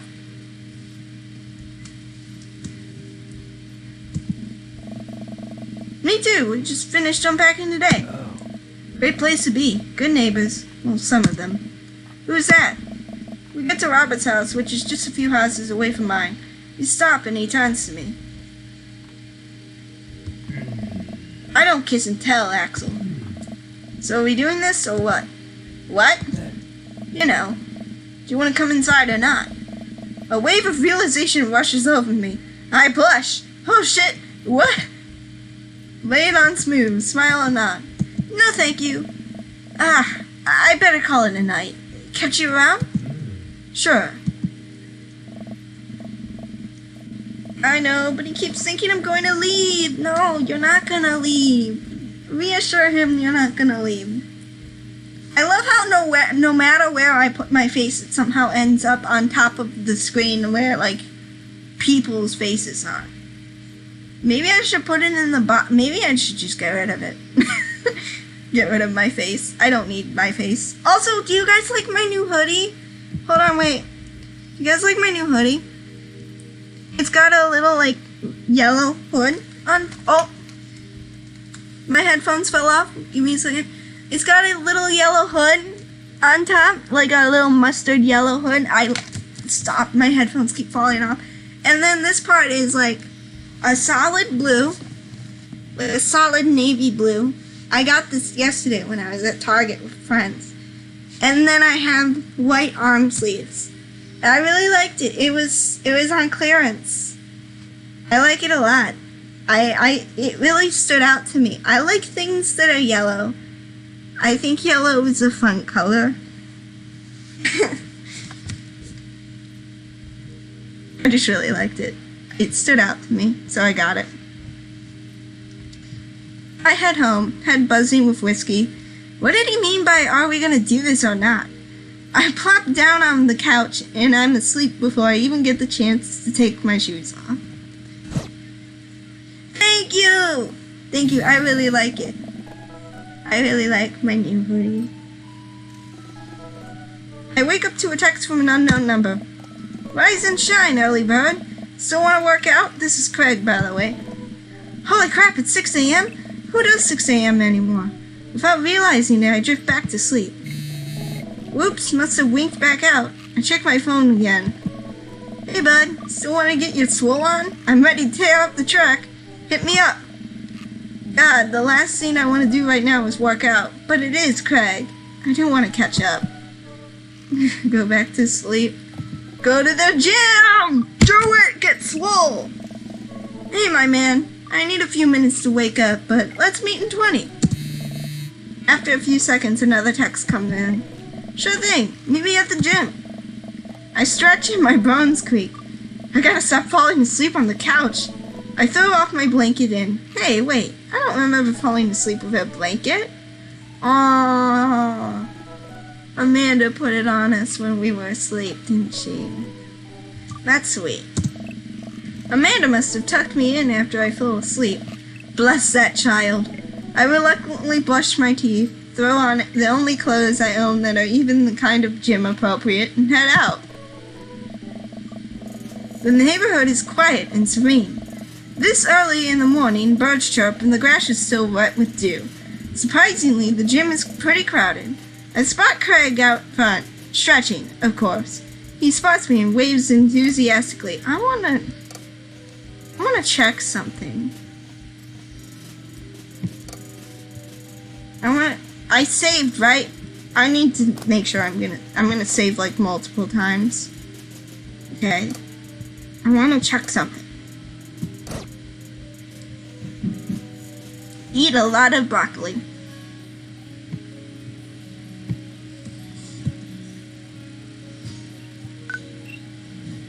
Okay. Oh shit, I hit credits. No. No. Ah. I'm sorry.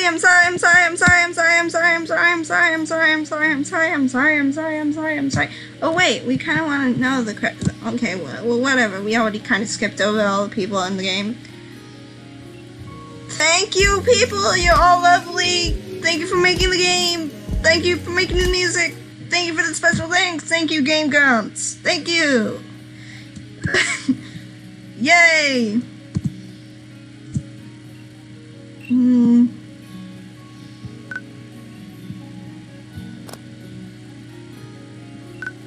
I was gonna see if there was like a way to give my dad like multiple clothes.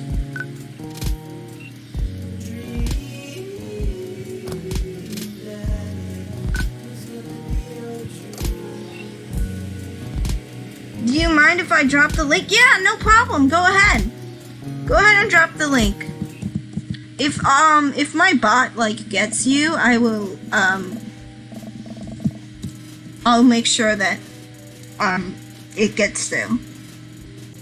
The neighborhood is quiet and serene this early in the morning. Birds chirp and the grass is still wet with dew. Surprisingly, the gym is pretty crowded. I spot Craig standing out front, stretching. Of course, he spots me and waves enthusiastically. I am really surprised that we can't pick more than one piece of fabric to wear. Hey, bro. Good morning. Hey, good to see you, man. I am not in the appropriate attire to work out in right now. I'm definitely not as pumped up as he is. Maybe I should have had some coffee before I left. You ready to kick some butt? Gotta stay posy, dude. With your help, I am. Help! You send it to me on Discord, Lamario. Okay, do you want me to post it in chat? I can totally do that if you need me to post it in chat. I'll also check it out on Discord. Ooh, got a message from Paper Meteor. Hey. Dope. Join.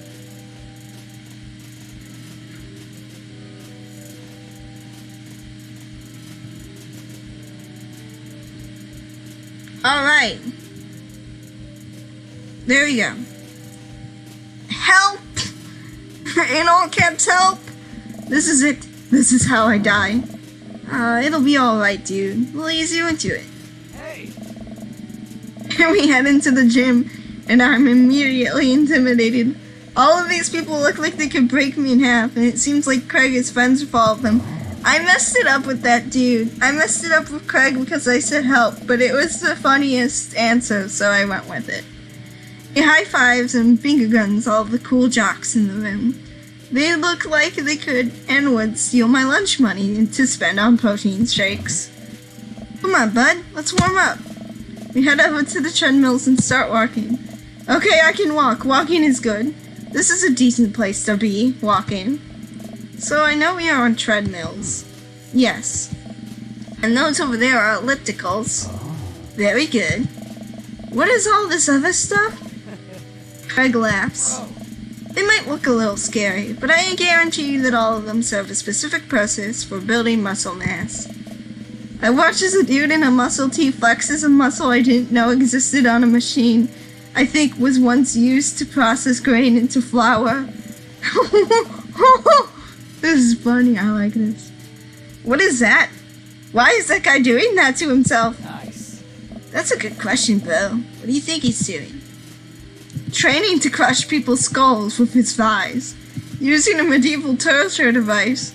Praying to some sort of pain god. Training to crush people's skulls with his thighs.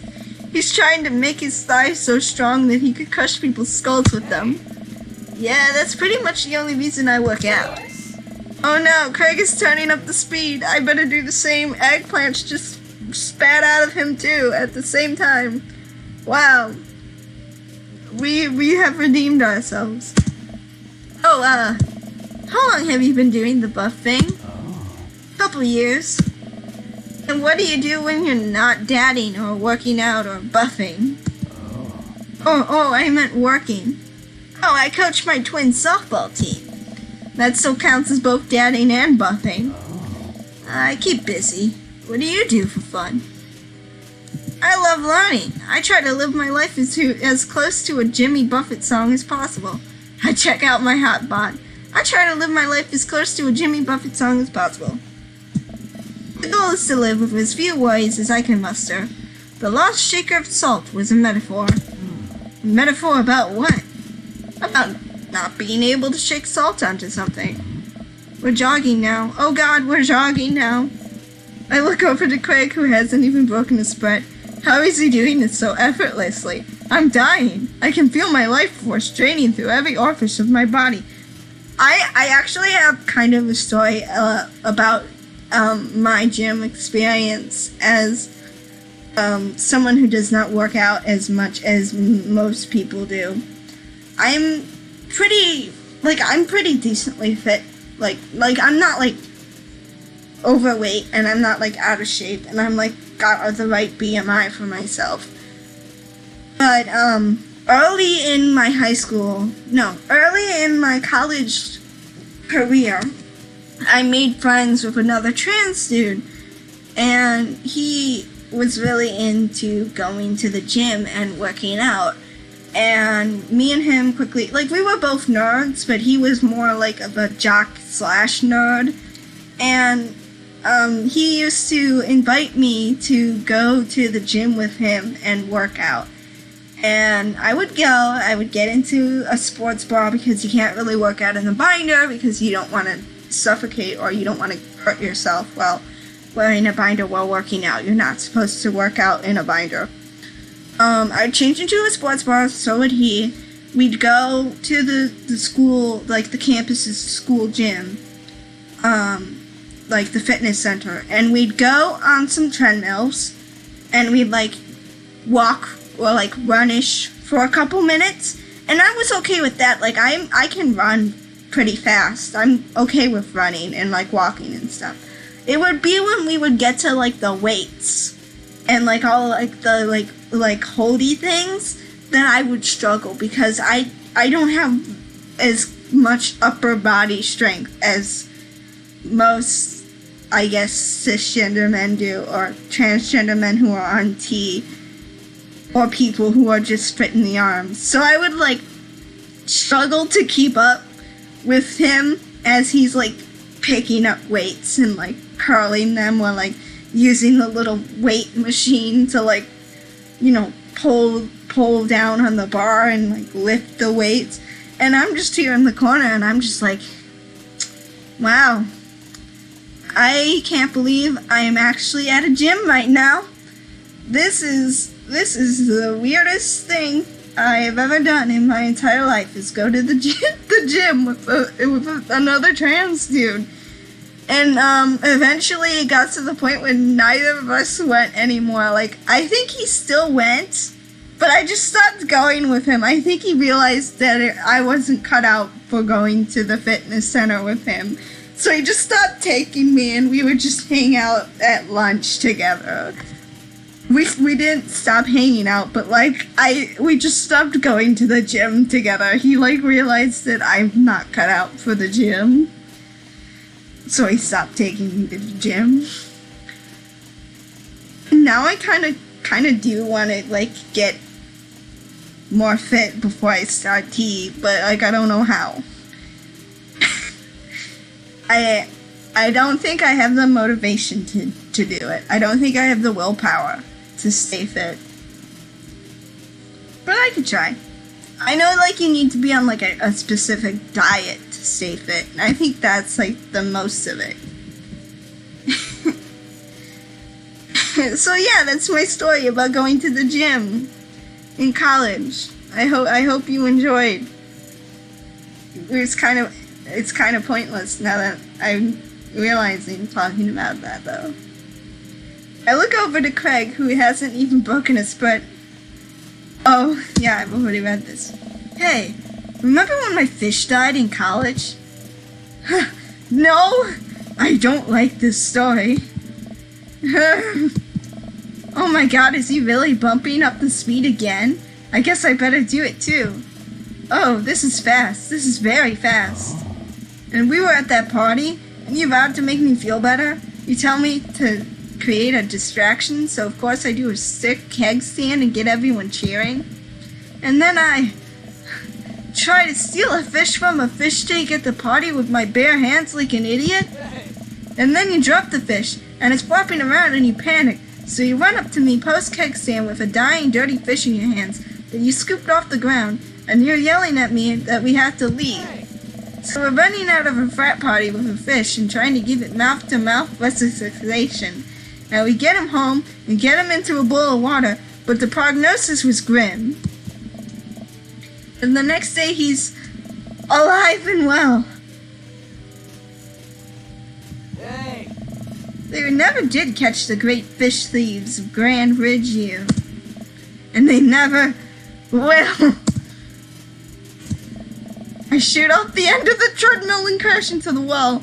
Jesus, that hurts. Dude, bro, are you okay? Craig offers me a hand and looks me over for injuries. I'm fantastic. I managed to stand up and rub my back. Doesn't hurt now, but I'm sure it will later. Oh, my friend. With the college story that I was talking about, my friend never pushed me to work out at the same level as he did. I was allowed to go however fast or slow I wanted on the treadmill, and I was allowed to pick up however light or heavy things I needed to.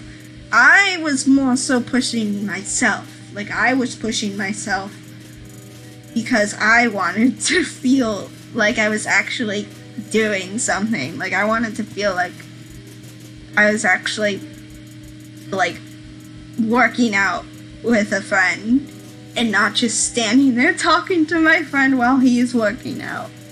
And that's why I kind of overworked myself when I went to the gym with that dude. I managed to stand up and rub my back. Doesn't hurt now, but I'm sure it will later. You don't have to push yourself like that. Always know your limits. Well, I think I might call our gym adventure here. You sure? Yeah. Alright, well, here, I brought you this. Craig hands me a shaker bottle full of the thick green liquid. I stare at it with what must be apparent distaste. It's a protein shake, bro. Oh, thank you. He wants me to drink it. Oh boy, here goes. I take a small sip. It's actually delicious. Oh, this is really good. And good for you. It's my special recipe. I'm pretty proud of it. Oh, you got a phone call, you're back? That's fine. I'm glad you didn't have... Don't worry about it. It's fine. Let me know if you ever want to work out again. Maybe you can try running around the neighborhood if treadmills aren't your speed. No pun intended, though. Good one. Well, I'm gonna go put some ice on this everything. I'll see you around. I leave the gym feeling ashamed. Craig used to order delivery from the pizza place across the street from our dorm, and now he can run circles around me. Literally. Man, I really gotta work on this dad bod. Yes, DILFS. Yes, Benji, DILFS. I get home and lie down on the couch. It hurts to move. Oh God, I'm so old. Oh no, I must have fallen asleep. What time is it? Shoot, it's 3:55. I'm supposed to be at Amanda's school in 5 minutes. I frantically put on some clean clothes, apply a generous amount of deodorant, and run out the door. Yay for fatherhood! I'm so glad I'm not a father yet. I don't think I would be ready for this. Or any of it. I arrive at Amanda's school and check in at the front desk. They give me a bright orange visitor sticker and send me on my way. Alright. See you later, Benji. Go back to lurking. I arrive at oh wait, I already read that. I'm barely awake and getting pretty haggard, but hopefully nobody will notice. I check my watch and am relieved to see that I'm only 2 minutes late. Wait, was it room 103 or 108? I spot a youth standing at his locker and approach him for help. Craig is hot, but he's one of those guys who eats, breathes, and sleeps the gym with no emotional connection. True. I feel like that's kind of the case.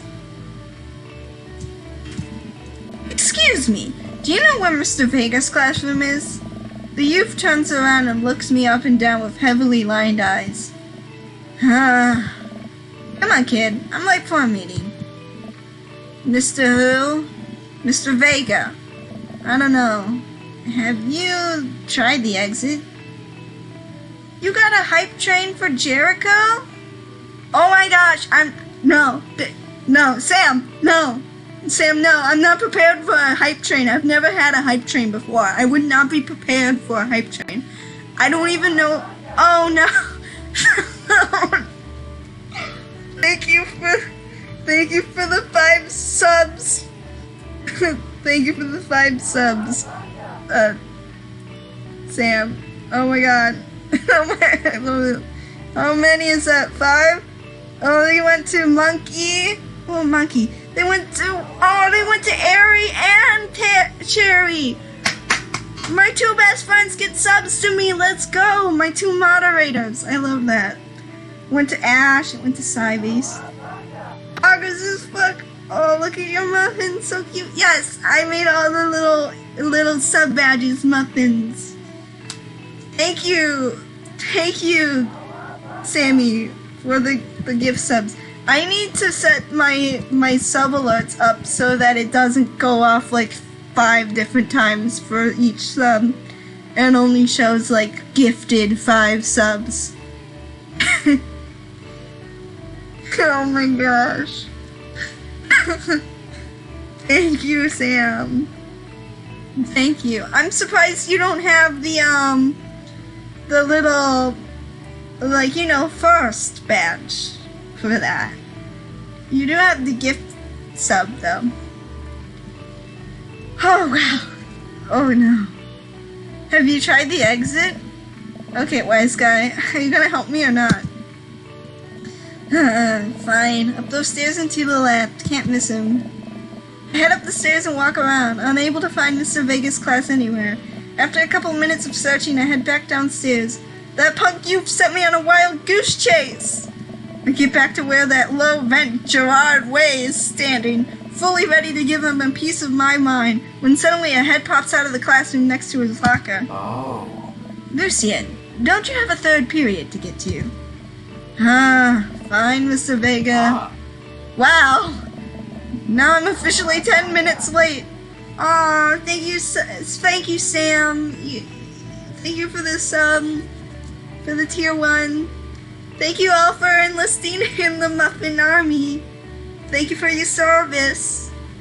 You all get the little muffins. I love that.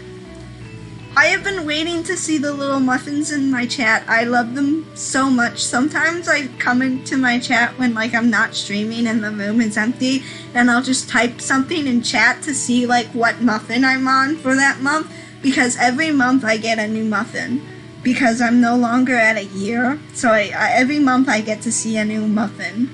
So right now you guys are at the little green muffins, but right now I have confetti. I got a little confetti muffin. Hold on, let me type in chat. Confetti! He throws up confetti like a little... I love it. They're so cute. I love my little muffins. Oh, and now you have the first badge. Let's go. That's so sweet. Sharing the love. Thank you. Thank you, Sam. Now I'm officially 10... Oh, I already said that. We're not cool. You must be Axel. This period's almost over. Would you mind waiting in the back? Oh. Mr. Vega leads me in, and I take a seat in one of the comically small students' desks in the back. I might get stuck in this. Oh. Alright, where were we? Now, who can tell me about the unreliability of the narrator and J.D. Salinger, Catcher in the Rye? Yes, Colin? Colin stands up and does the thing where he blows into the crook of his elbow to make a fart noise. The whole class erupts in laughter. Alright, everybody. Very funny, Colin. Please sit down.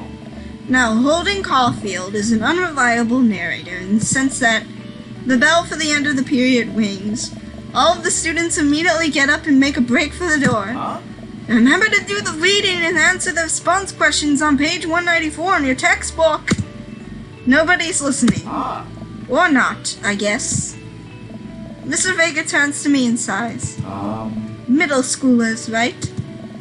Don't you teach high schoolers? I don't know. Both, you know, budget cuts. Right. Thanks so much for coming in. No problem. Mr. Vega. Please, call me Hugo. And that English teacher, though, that lifestyle must be so rough. You get underpaid, doing what you appreciate, and sometimes the students don't even do their own work, they plagiarize. I had a really dope English teacher in high school. He was the first adult I ever came out to as trans. And he was so supportive. As soon as I came out, he was like, do you want me to start calling you Axel and he, him in class? And at the time I was so unconfident, I was like, I don't know if I want to start going by my preferred name and pronouns yet in class. I don't want the fact that I'm trans getting back to my parents. And he was like, yeah, that's fine. And then he moved me to the side of the classroom with the boys on it. He moved my desk to where the guys sit, because he thought it would make me feel more comfortable. And he kind of did, because it acknowledged that I was a guy. It was really sweet. English teachers are just the best. If you didn't like your English teacher in high school, I'm sorry, but English teachers are the best teachers. Please call me Hugo. I don't normally do these impromptu parent-teacher meetings, but as I'm sure you know, Amanda is a very bright student, and I'm concerned about her recent behavior. You miss reading so much?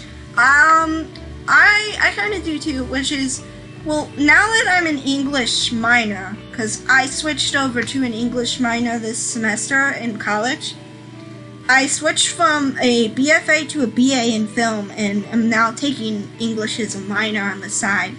I have to do, for this semester, I have to do a literary analysis class, so I'm going to be reading a bunch of books this semester. I know I'm reading, I've already read this Shakespearean play, but I'm reading, I think it's, which play was it? I have a list of the books I need to get for college. Shakespearean sonnets. We're reading a book about Shakespeare's sonnets.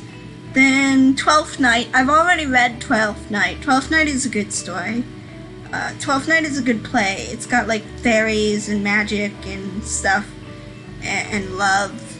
I don't know if it's a tragedy or a comedy. I think it's a comedy, but then again, most of his plays end up becoming tragedies anyway with Shakespeare. And then we're reading Angels in America by Tony Kushner and Beloved by Toni Morrison. And Uncommon Prayer by Kimberly Johnson. And we're going to have to read these stories, and then I guess we're going to have to write papers on them, and analyze them for class. This is it's a gateway course for anyone who's doing an English major or an English minor. So it's the first class I have to take out of all of my English classes for my English major. Yeah. It was I like English so much. It's my favorite subject. I like reading books. Oh yeah, Sam, there is a lurk command. So, but it is chill. Have fun playing Mario Kart. Have fun streaming Mario Kart. I don't know who I'm gonna raid after this stream is done, because I think Jericho is streaming it as well. Yes, it was a sweet sentiment. Him moving me to the boys' side of the room and him asking me if I wanted to go by Axel in class. It was really sweet. What's going on? Amanda has never been the most engaged student, but I know she cares. But recently, though, she's been falling behind. She's not completing assignments and has been doing rather poorly on tests. I normally chalk this up to senioritis, but this is strange. I thought Amanda always shared everything with me. It hadn't even crossed my mind that something might be wrong. Oh no. I just wanted to ask, is everything okay at home? We just moved. She's fine. she has a tendency to bottle things up. We just moved. Well, we just moved recently, but it was only to the other side of town, and Amanda was more excited about it than I was. Oh. See if you can talk to her about it. I know she values you a great deal, and would appreciate your guidance. If she keeps heading down this road, No. I know how important art school is to her, and I would hate seeing her miss out on scholarship money that she clearly deserves. I'll make sure to talk to Amanda. Thanks for letting me know, Hugo. Anytime. On my way out, I stopped, thinking for a moment. I turned to Hugo. Hey, Hugo. Oh. Yes? Did you ever catch that ride? Hmm? Yes. Okay, cool. I leave the classroom and make my way out of the school. I'm still a little bit in shock that Amanda was able to hide this so well from me. She's always been such a force for positivity in my life, especially after we lost her father. Amanda must be done with classes for the day by now. I'm sure she would appreciate a ride home. Maybe I can talk to her about what's going on. Oh. I pull up to the carpool and Amanda hops in the passenger seat. So, did you have fun gossiping about me? Mr. Vega and I actually just gossiped about our celebrity crushes. So you talked about Mario Batali the whole time? It was a very productive meeting. I'm pretty hungry. Can we grab some dinner? Sure thing. We can make something at home. Let's go to the mall food court. Does that sound good to you? Yeah, sure. Why the mall? Geez, can't your dad take his daughter to the mall? Will you buy me things? I will buy you a thing. Singular. Sounds like a deal to me. Oh. We drive in silence for a short while. Amanda plays a game on her phone. I should say something. You know, sometimes when a kid gets older, they find that they have to keep things hidden from their parents. And that's okay, because sometimes that's what kids do. And that's okay, but also sometimes it's good to have the parents' perspective. Because, you know, maybe the parents have also dealt with similar situations. And maybe they're a little cooler than you give them credit for. Anyway, what I'm trying to say is that it's good to share. Love you. Have you been reading my tweets? You have a Twitter? Huh? What? Never mind. Look, sweetie, Mr. Vega said you haven't been participating in class and that you're not turning things in. Oh, I'm fine, Pops. Senioritis and all that. I thought you liked Mr. Vega's class. Huh. It's fine. He's fine. We pull up to a stoplight and I eye Amanda. She's still texting. Just, I want you to know that you can talk to me about anything. Uh-huh. I tell that whatever it is, she doesn't want me knowing about it. That's frustrating. I heard MRR is going to that fancy school in California. That's exciting. I kept a lot of stuff on my parents when I was in high school and in college. I still keep a lot of stuff on my parents. I'm actually now being a lot more open with my parents than I was in the past. Like, I feel like I came out to them and now we talk a lot more about it, but we don't talk about it as much because they react so harshly to it every time I talk about it. But I do talk to them more about things. Like, I talk to them about my anxiety and my depression and going to therapy and my grades. When I was failing because of COVID, I talked to them about that. And when I'm going through, like when my friend Izzy just stopped talking to me for no reason. And when I got a crush on him. And then when he got drunk and confessed that he had feelings for me too. And then when he told me that he just wanted to be friends in a group chat. He didn't even say it directly to me. Honestly though, but kids should talk to their parents if they're dealing with things. Unless it's something they think their parents would not enjoy, like being gay. I don't know. Double-edged sword. Yep. Are you bummed that you guys aren't going to the same school? Yep. Amanda keeps texting. She stifles a laugh. What's so funny? It's a... I don't think you'd get it. Okay.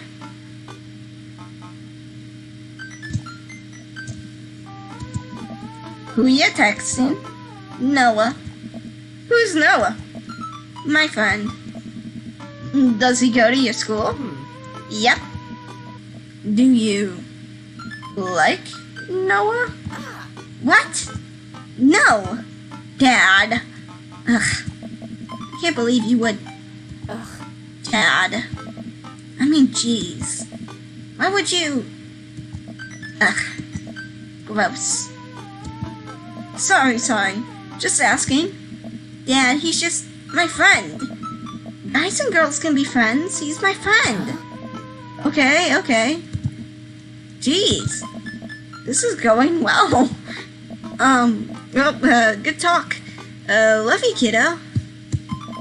She leans forward and turns up the radio. I guess that conversation is over.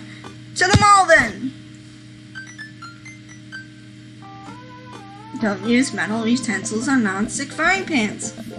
Very good tip.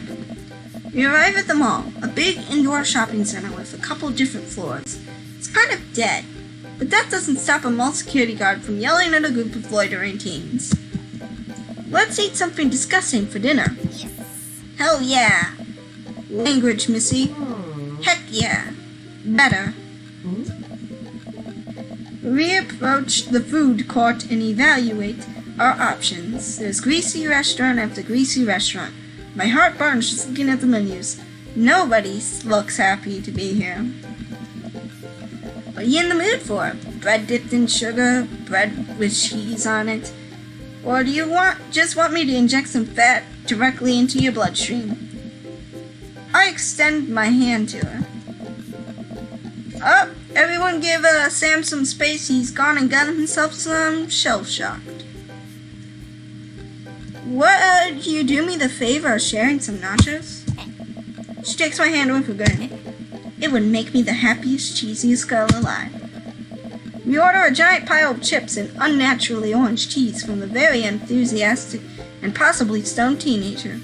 We take a seat at a rickety table and dig in. These are bad. These are very bad. But also strangely delicious. You have to eat through the pain. We enjoy the fluorescent cheesy goodness together until we're all out of nachos. So, something's been bothering me for a while. Can you explain memes to me? Which meme? All memes? Amanda sighs deeply and puts her head in her hands. Dad, it's complicated. See, memes are inside jokes shared by a bunch of people that get less funny the more people do it. So the problem is that by the time a meme gets to you, Dad, all us yous have already done the joke to death. And what's worse than that is that movies and TV and video games will try to jump in on a meme train. But just based on how long it takes to make them, the meme will be long dead by the time it comes out. So it just dates it and isn't funny. Oh shit, what up? Dad, please. Anyway, changing the subject. Where to now? Wanna go to that golf store? Hot Topic, hell yeah! What? You know, the one that's all black and tries to establish itself as anti-establishment despite being an exact representation of the establishment? I don't know what store you're talking about. Hot Topic! Jesus! Or Spencer's. Either Hot Topic or Spencer's.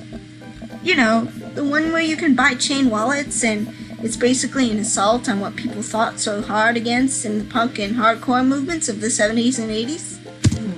Dude, you gotta be more specific. The one you threw up in at one time. Oh, that one. Yeah. Amanda runs into the store with me trailing behind her. She makes a beeline for the back. Yeah. There it is. You can still see the outline, kinda. I'm so proud. Speech. Amanda. Hey. Speech. Alright, I'll do it if you stop chanting. Amanda stops immediately. I clear my throat. Thank you all for joining us here today to commemorate an historic moment that will forever shape history. On the day very much like today, some 5 years ago, our very own Amanda Ann Muffin Had too much blue raspberry slushy on an outing to the mall. After begging her father to take her to Dead Goff and Beyond to buy rainbow suspenders, she proceeded to throw up all over a display of My Chemical Romance merchandise. Her loving father then had to pay for said merchandise, which to this day remains among our possessions. Thank you. Amanda is moved. She begins clapping, slow at first, then faster and more vigorously. Several of the patrons turn their heads. One of them also starts clapping. I bow my head. Oh hey, chain wallets!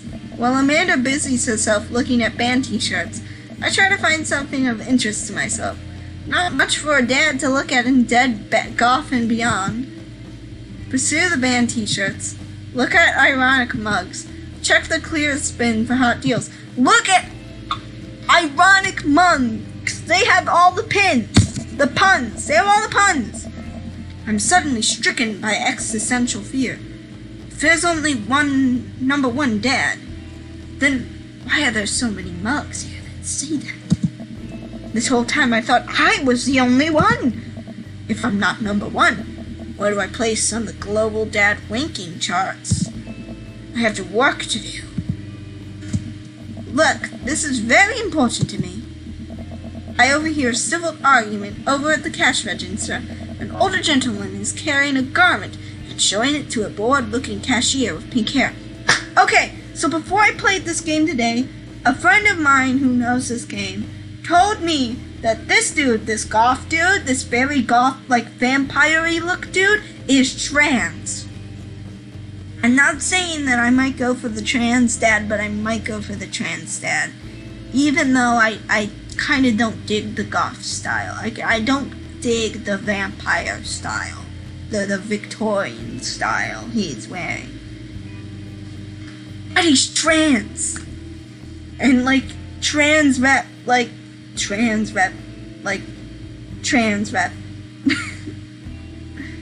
I can't. Trans rep.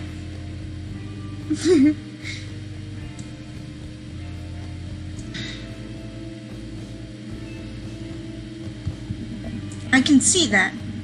Don't know what to tell you, dude. I just work here. What? Listen, when I put this online, the website said it was a... When I bought this online, the website said this blouse was Victorian inspired. However, when I received it, it clearly held the trademark of Edwardian dressage. Do you want a coupon? I can give you a coupon. Will you leave if I give you a coupon? Is there a manager present? People have to know what they're buying. I am the manager. I see. Well, it would seem that I have outstayed my welcome. Good day, shopkeep. Your superiors will receive a strongly worded letter by post. Whatever, dude. The man rolls around and storms out, his literal coattails trailing behind him. I can't tell if they're Victorian-inspired or Edwardian in nature. Amanda trots up to me with a t-shirt in her hand. Oh boy, here it comes. Hey, Dadtron 5000. Yes, I'll buy it for you. Wow, that was easy. Thanks. At least it's only one this time. Amanda plops the shirt onto the counter and grins at the cashier. I love your hair. The cashier says nothing and rings Amanda up, radiating hatred. I hand her a 20. So what was that guy's deal? The cashier rolls her eyes so hard I'm worried she'll pull something. That's Damien. He's in here all the time. He's obsessed with Victorian fashion or whatever. She hands Amanda her bag and it's clear the conversation is over. We make our way out of the store and head home to get some rest. Amanda and I sit on the couch, trying to find something to watch over bowls of ice cream. Oh cool, Long Haul Paranormal Ice Road Ghost Truckles is on. Your favorite, right? Oh hell yes! They have to make it over the Canadian tundra before the ice road melts. But also, they're hunting ghosts. Also, the trucks are haunted. This is an episode I've already seen, but it's one of the best. Callum and Flint Dogbone, the twin brother truck driving and ghost hunting duo, find themselves in the greatest peril yet. Oh no! The ghosts have gone out of control. Wait. Oh no! The ghost dog got out of control of the truck. I can't steer on them. They're damn ice roads. Let me use this EVP meter to try and communicate with the spirits. Flint, we're about to die. I almost got it. If you listen carefully, it sounds like it's saying, "You're going to die." That's because we are about to die. This is art. The episode ends and Amanda excuses herself to go start arguments on the internet. I stay up a little longer, curious about the exploits of Callum and Flint's Dogbone after their disastrous ice road accident. Afterward, I crawl into bed and get a good night's sleep.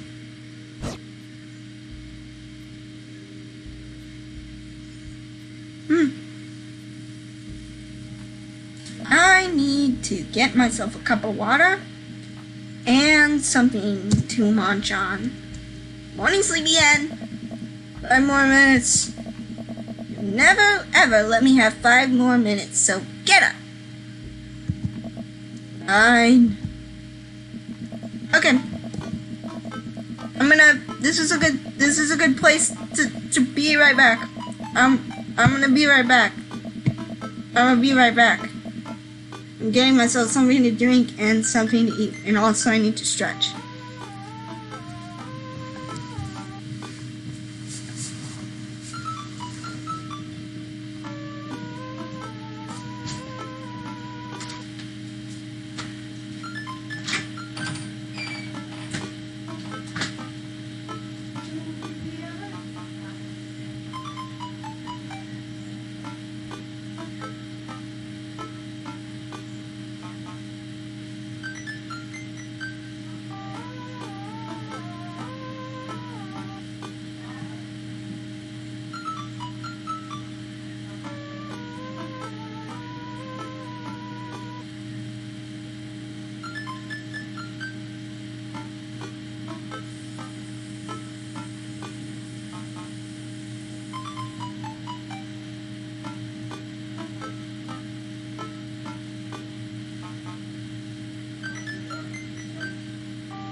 Okie dokie.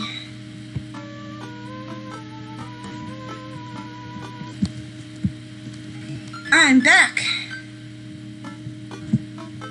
Hello. How's everyone doing? I got myself, I filled up my mug, my paper meteor mug. I filled it up with water, because I'm out of tea. And I was thirsty. And then I got myself some pretzels filled with peanut butter. And asked my parents what we're going to have for dinner tonight because no one knows. We might just have pizza. We're going to order pizza probably. I don't got anything out for dinner.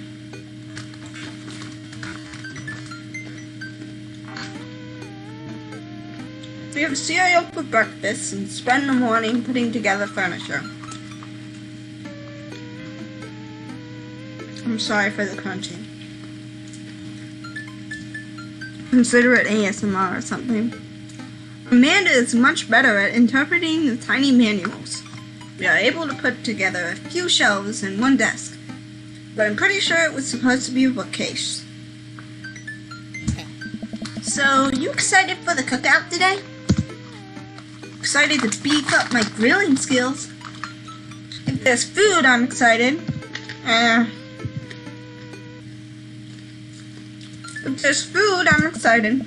I'm all over those terrible store-bought sugar cookies that everyone brings to parties.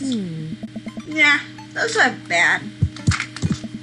Which means there are more for me. Do you want to meet some of the people in the neighborhood? I feel like I've probably already met everyone in the neighborhood. I'll probably end up standing uncomfortably in the corner with a plate of food and hope that nobody talks to me. Dad, you're a beautiful work in progress. We'll get that butterfly to emerge from the cocoon. The social butterfly. Well, we better start getting ready. We definitely don't want to be late. What? No, we have to be fashionably late. Who shows up to a cookout on time? You know what? We're going early, just because you said that. I head out the door, and Amanda reluctantly follows. We walk across the street to Joseph's house, with a store-bought veggie plate. I'm a terrible cook if it doesn't involve a grill.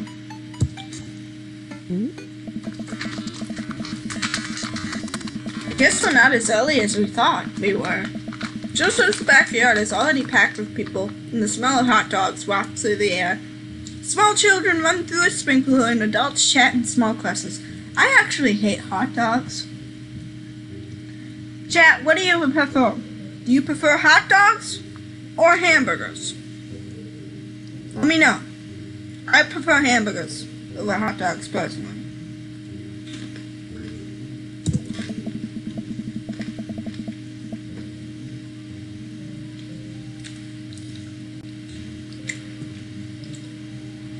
I set our veggie plate down on a table next to two other veggie plates. Huh.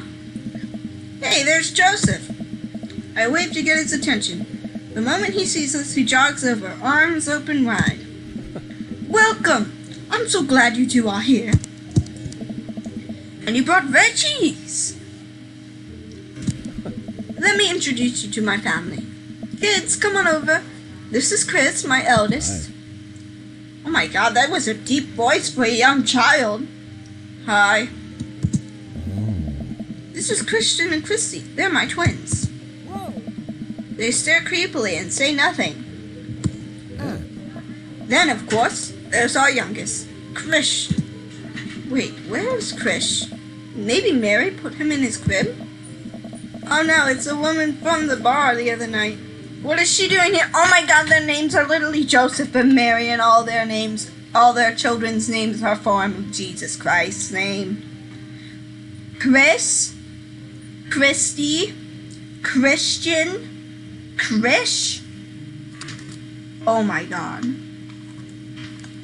Joseph and Mary, you gotta be kidding me. They're like the most religious couple I've ever met in my entire life.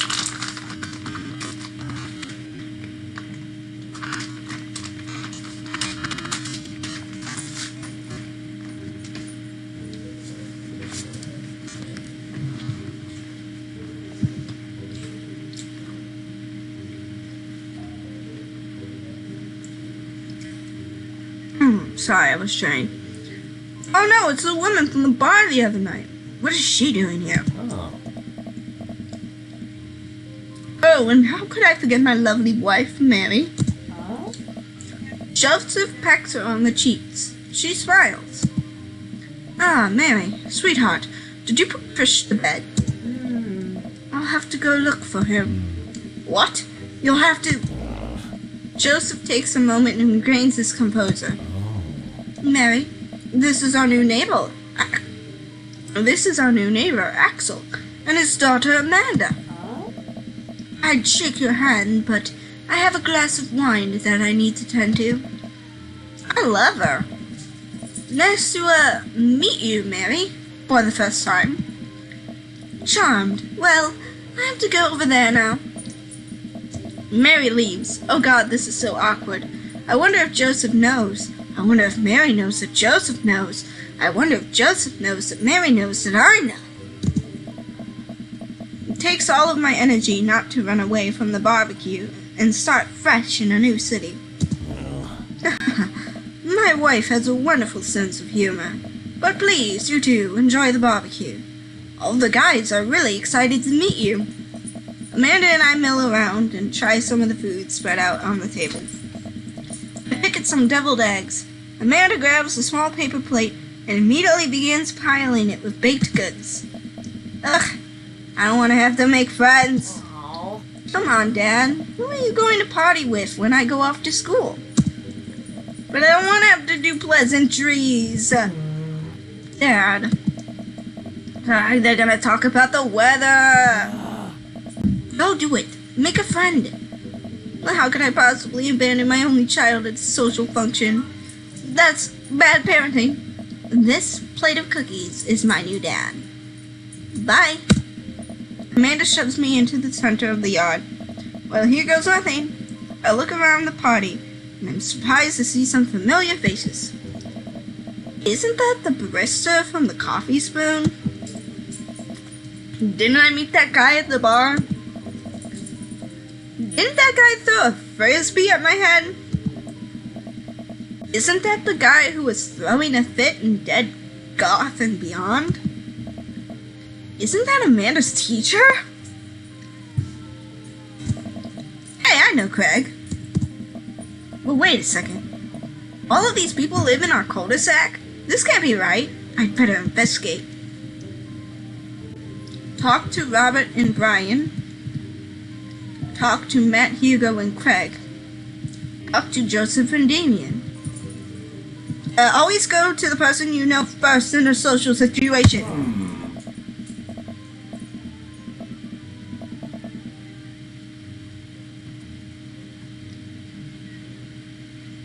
Matt and Hugo seem to be embroiled in an intense discussion. Craig looks on, smiling politely. I walk over to say hello. Well, I don't think it's fair to try and compare two art movements like that.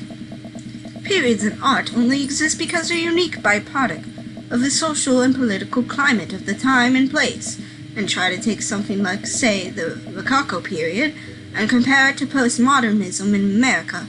You're completely disregarding the context in which a work of art is created. Matt and Hugo seem to be so busy talking they don't notice me. Craig leans in. Dude, I have no idea what's happening. Talk to Craig. Listen in on Matt and Hugo. Talk to Craig. I turn my attention to Craig, who seems a little more attentive to my existence. How'd resistance training go the other day? Great. Little River here is a great cheerleader, aren't you, tiny bro? Craig grabs River's arms and waves them around. You can do it, Dad. I'm so proud of you. I'm sorry for pooping on you. She must be a handful at that age. Nice. Oh, they always are. But it's so worth it. Craig grabs River's arms again and waves him around. I love how they're all just staring at me. Also, I'm sorry for throwing up on you, Dad. How are you settling it? Almost done. The new place is perfect. I never get too comfortable. Almost done. There's still a few odds and ends to take care of before I can really call myself settled, but I think we can upgrade the situation to livable. Nice. We did livable throughout the entirety of college. Yeah, my goal was for Amanda to live the short of life that didn't involve eating spoonfuls of ranch dressing as a palate cleanser between different types of pizza. She still does, though. Hey, she takes after her dad. Axel, how are you liking the neighborhood? It's pretty nice. Everyone's been super friendly. Seems like your daughter is fitting in just fine. Matt points across the yard to where Amanda, Daisy, and another young girl are playing. They're all sitting cross-legged in the grass, picking weeds and weaving them into little flower crowns. It's pretty adorable. The girls I don't recognize jogs over us. What is it, sweetheart? It's a flower crown. I thought you'd look cute in it. Well, there's only one way to find out. Matt takes the crown and places it on top of his head. Am I cool now? The girl stares at him, thinking it over. Nope. But you're slightly less uncool than you were before you put it on. Hey, Axel. This is my daughter. Hello. I'm Carmencita. Amanda comes over with Daisy in tow. Dad, look, I'm making friends. Are you making friends? You better be making friends. Yeah, actually, Amanda, you remember the cool barista from the coffee shop? And my old college friend? And, your teacher? What? Oh, hi, Mr. Vega. I didn't realize we were neighbors. Oh. Yep. You still gonna get me that overdue term paper? Oh. Great seeing you. Amanda finger guns her way out of the conversation like a champ. She learned the finger guns move from me. I'm very proud. It's like the most bisexual thing you could ever do. She's definitely a charmer. Speaking of which, where did my son go? What? Hugo looks around the party. You must finally spot him because his eyes go wide. Huh? Ernest Hemingway Vega, are you smoking? Ernest is holding a lit cigarette. Nope. I see Ernest across the way. He casually takes a long drag on of his cigarette and then flicks it into a gutter. Unbelievable. Excuse me. Hugo marches over to Ernest and I turn my attention to Matt and Craig. Kids, right? Man, I do not envy Hugo. The last barbecue we had, Ernest tried to shove a sparkler down Joseph's pants. Nearly turned down half the yard. The barbecue we had before that, he actually burned down half the yard. And then it spread onto my lawn, and burned down half of my lawn, too. Hugo walks back over to us, practically dragging Ernest behind him.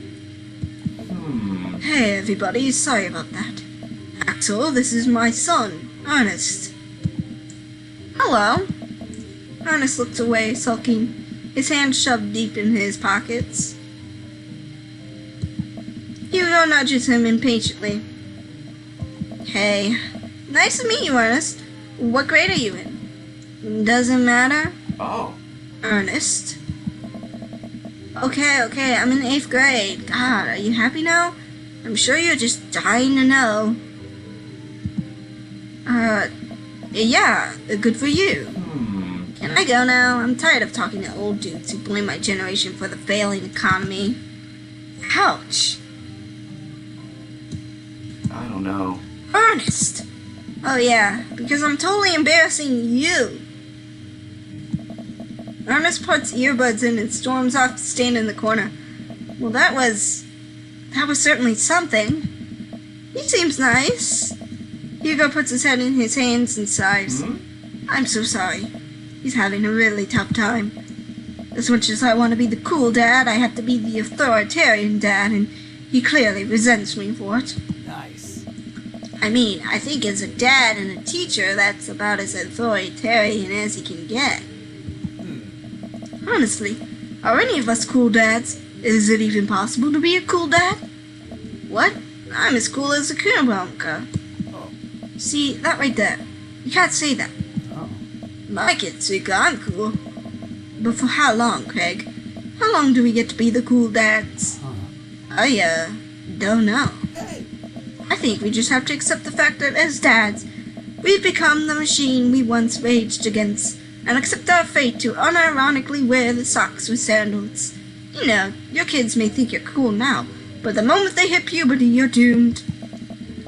Amanda's 18 and she still thinks I'm cool. I yell across the yard to my daughter. Amanda! I'm cool, right? Amanda just laughs. She keeps laughing.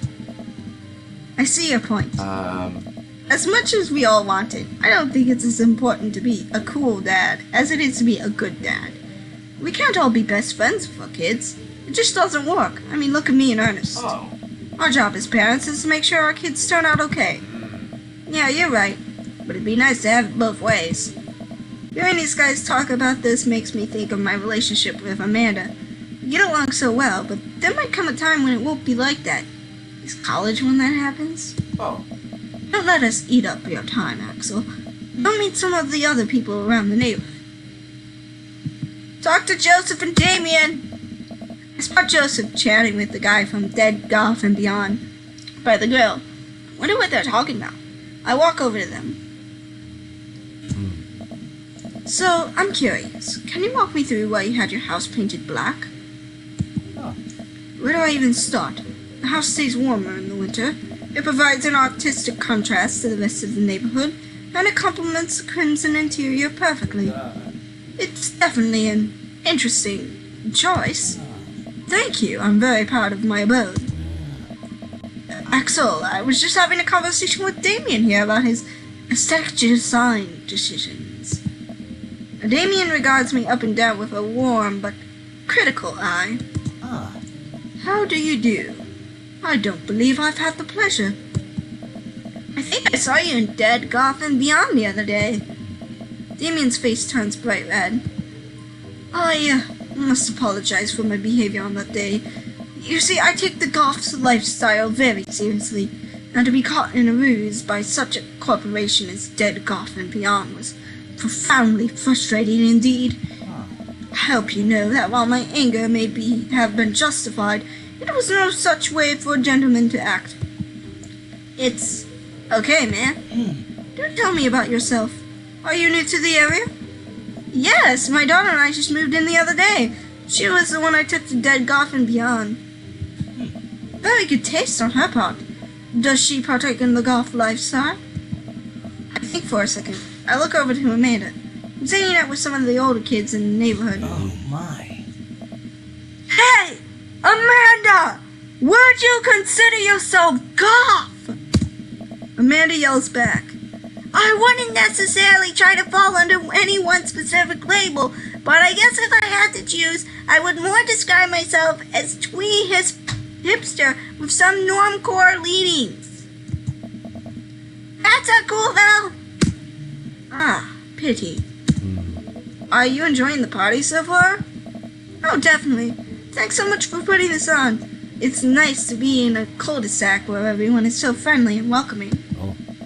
Amanda walks up to the conversation. I also like the Lost Boys a lot. Really good movie. Does that count as golf? That it would, my dear. I don't believe you'd had the pleasure of meeting Damien Bloodmarch at your service. Damien finishes the sentence with a flourish and a bow, producing a single rose and offering it to Amanda. Amanda blushes and returns the gesture with a curtsy. My, do you know how to treat a lady? Hello, Amanda. Seemingly out of nowhere, Joseph's twin kids appear. Are they speaking in unison? Hey. Hey, won't you come play with us? Come play with us forever.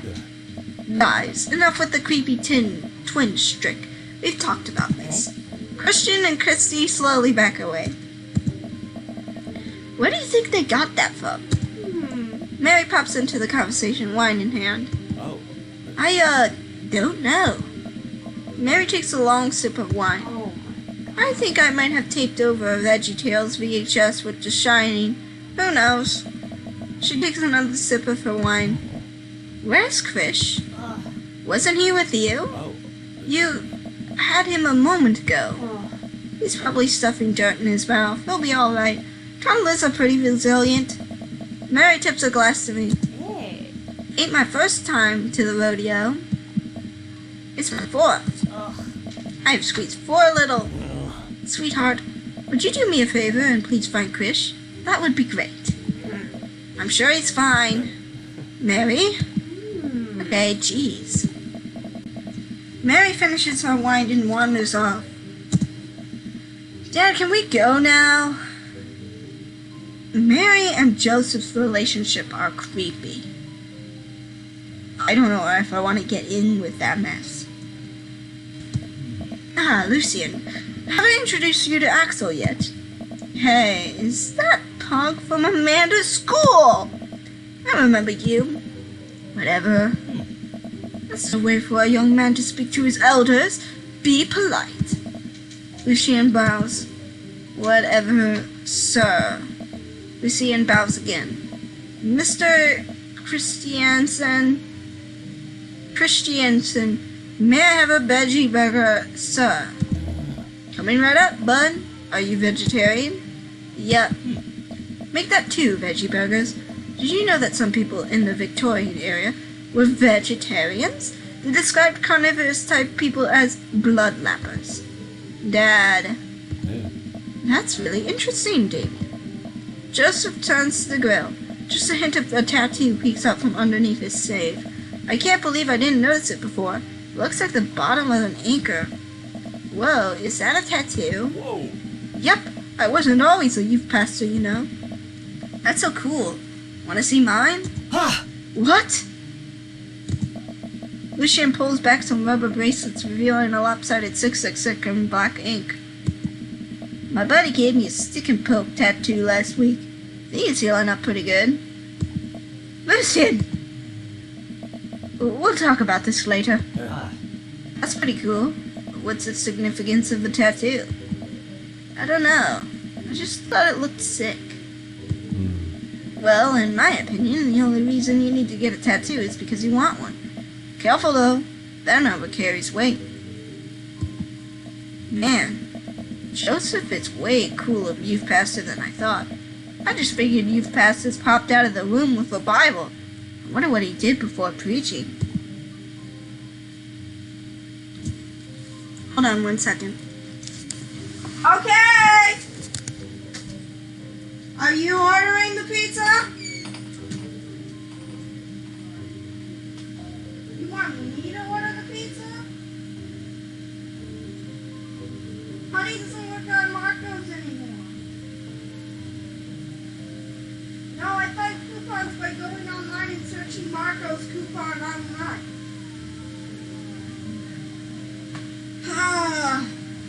I'm streaming.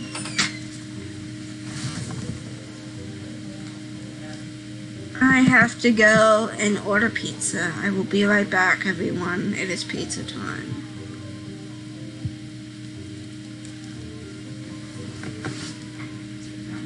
Do anything by himself?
Yes.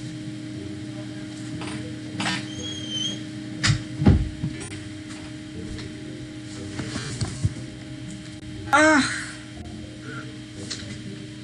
I swear. Okay, wait, where's the BiBerryMuffin thing? I swear my dad can't do literally anything on his own. Okay. Robert and Brian. I glanced across the yard and noticed Robert and Brian chatting over drinks. Man, I don't think I want to deal with being run up by Brian or whatever happened with Robert last night. Oh no, they caught me staring. Oh no, Brian's waving me over. Shoot. I flash a smile and walk over to them. Hey, guys. Axel! How the heck are ya? Settling into the neighborhood all right? Oh, you betcha. Got the living room in order at least. That's great to hear. I've been doing some living room work as well. Finally got the 50-inch in there. The game looks great in high def. Oh boy. Axel, have you met Robert yet? Yeah, we've met. Robert regards me over his whiskey. Good seeing you again. We were just talking about my most recent camping trip. I spent a night out in the woods with Daisy and Maxwell. She's definitely an outdoorsy one. Even caught her first fish. It's good to see you taking your daughter out like that. I bet she loved it. And it's great that she loves the outdoors. Mine loves being inside. Ryan raises his eyebrows at me. Being inside, making art. She won a local competition for art. Yep. Did I put it on too strongly? Robert stares at me blankly for 1 second. Anyway, I haven't gone camping in years. Not since the last time. Same here. Well, things change once you have kids. Wait, what happened last time? Robert takes a long sip of whiskey. Well, old Johnny Boy and me were out in the backcountry. Johnny Boy's a strong kid. Met him in my army days. Comes from Kansas. They built him tougher out there. Anyway, things go south pretty quick.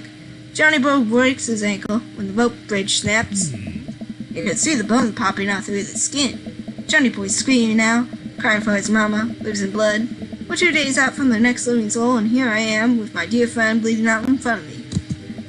I'm able to dress the wound, but now I gotta fireman carry a 6-foot, 180-pound man of some of the toughest terrain I've ever been in.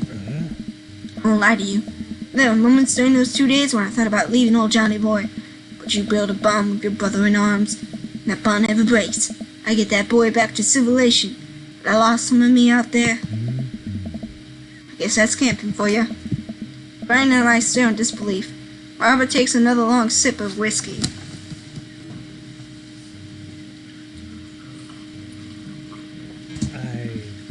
I'm just kidding. My friend John and I went inner tubing down a river, and he lost a flip-flop. Miss that kid. Brian and I laughed nervously. Or am I kidding? Brian and I tense up again. I'm kidding. Amanda and Daisy barrel up to us, laughing. Daisy's holding a paper plate in front of her like a steering wheel. We gotta get off this haunted truck! Oh no! The ghost locked the doors! Quick! Hit the emergency escape button! But trucks don't have emergency escape buttons. Then hit the brake, I guess, and then we'll get out of the truck. The imaginary truck. Anyway, we're safe from the ghosts. But how will we ever survive this awkward tundra? Daisy, you might have to eat me. Are you prepared to do that? I'm prepared to do anything to survive. That's cold-blooded. I like that. Although I'm not sure I have the materials required to properly cook you. You know, that reminds me of the last time I went skiing. Robert?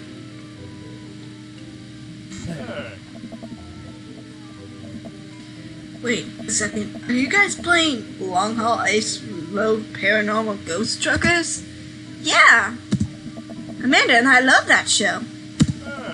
It's the best, especially that episode where Callum hides Flint's keys and Flint retaliates by breaking an ancient curse with an urn and sending a spirit after him. Yeah, such quality reality television. I don't watch a whole lot of television, but I do enjoy that show. That and war documentaries. Alright, Daisy. I found us a couple of bugs. They're gonna make a great meal. Lots of protein. Gonna keep us from starving out here in this harsh, icy wasteland. But there's a whole table of food right over there. Daisy, it's a game. We're playing pretend. It's what kids do. Live a little. Amanda gives Daisy a handful of gummy worms from the snack table. They eat them with mock disgust. Let's go find kindling for a fire. Yeah. Okay, but not an actual fire. Because we're playing pretend? Alright. Now you're getting it. Daisy and Amanda run off. What a cute couple of kids. Man, I've never seen her get along with anyone so quickly. I guess Amanda just sort of has a way with kids. That's kind of amazing. Daisy doesn't really get along with kids her age. It's nice that he's not trying to one-up me this time. Maybe we can have a regular friendship after all. Really? She just kind of keeps to herself. Our teacher says she spends every recess in the library. I think the other kids are intimidated by her intelligence. There it is. I wouldn't worry about it too much. Amanda was shy at Daisy's age, too. She used to have a habit of crawling under tables and crying every time we took her to a restaurant. She bit people, too. Oh, kids, right? Gotta love 'em. You're a crier, too, by law. I hear that. Well, since they're getting along so well, maybe we should try to put together a little playdate for them. They do seem to get along well. The thought of continually hearing about all of Brian's accomplishments is rough. Yeah, that'd be nice. Well, I don't want to take up too much of your time. Go meet some of the other fellas. Without further ado, let's work some magic. Joseph closes his eyes, takes a breath, and gets to work. With the greatest of ease, he sets patties on the grill, flourishing as he flips his spatula in the air. It's easily some of the best grill work I've ever seen. Oh. You guys think this is my first time in front of a grill? He's working faster now, effortlessly tossing cheese onto patties, and perfectly grilling onions on the side, one after another. The dads take notice, crowd around Joseph to admire his masterful technique. You probably didn't know this, Axel, but Joseph's known around here for his grillmanship. He's unbelievable. I tried to get on his level, but I just can't catch up. Let us keep studying. He has a rare quality about him. Mustard, we keep talking about this. Can't we just appreciate the artist? I've never seen him make a mistake. Okay, we need to stop. This is getting too cheesy. Please stop. All of the children at the party boo the glorious display of puns in unison. Alright guys, the food's ready. Place for an orderly barbecue. Amanda groans. We all grab our food and hang out, enjoying perfectly cooked cheeseburgers. Man, it's so wild how all of us dads live in the same cul-de-sac. Kinda nice, isn't it? Feels like there's a real community here. Totally helps when you're just a single dad trying to raise a kid. We're happy to have you here, man. I think you're gonna like this neighborhood a lot. Plus, Amanda seems to be getting along with all the kids. If she decides to get into the babysitting game, she'll really make a killing. Hey, why don't you add us all on Dadbook? Dadbook? Yeah, it's a great social network for dads to keep in touch with each other. We're all on it, so if you ever need to reach out to anyone, that's the simplest way to do it. Sorry, I'm just an old-fashioned dad. Social media goes over my head sometimes. Don't worry, Pops, I'll help you figure it out. The rest of the barbecue goes smoothly. We all trade stories and drink beer as our kids play on the lawn. Amanda breaks up a fight between Carmencita and those weird twins. I think they wanted her soul. Amanda and I walk back to our place as the sun sets over the neighborhood. Pretty fun party, don't you think? I mean, I got a burger in me. Felt like I was at a networking event. I wish I could have been playing paranormal ice road truckers. You know, Daisy seemed like you were having way better time than I was. Because we were. Well, hey, at least I met some other cool dads. You should hit them up on Dadbook. Maybe I will, if I ever figure out how social media works. I have a good feeling about this place. Me too, Dad.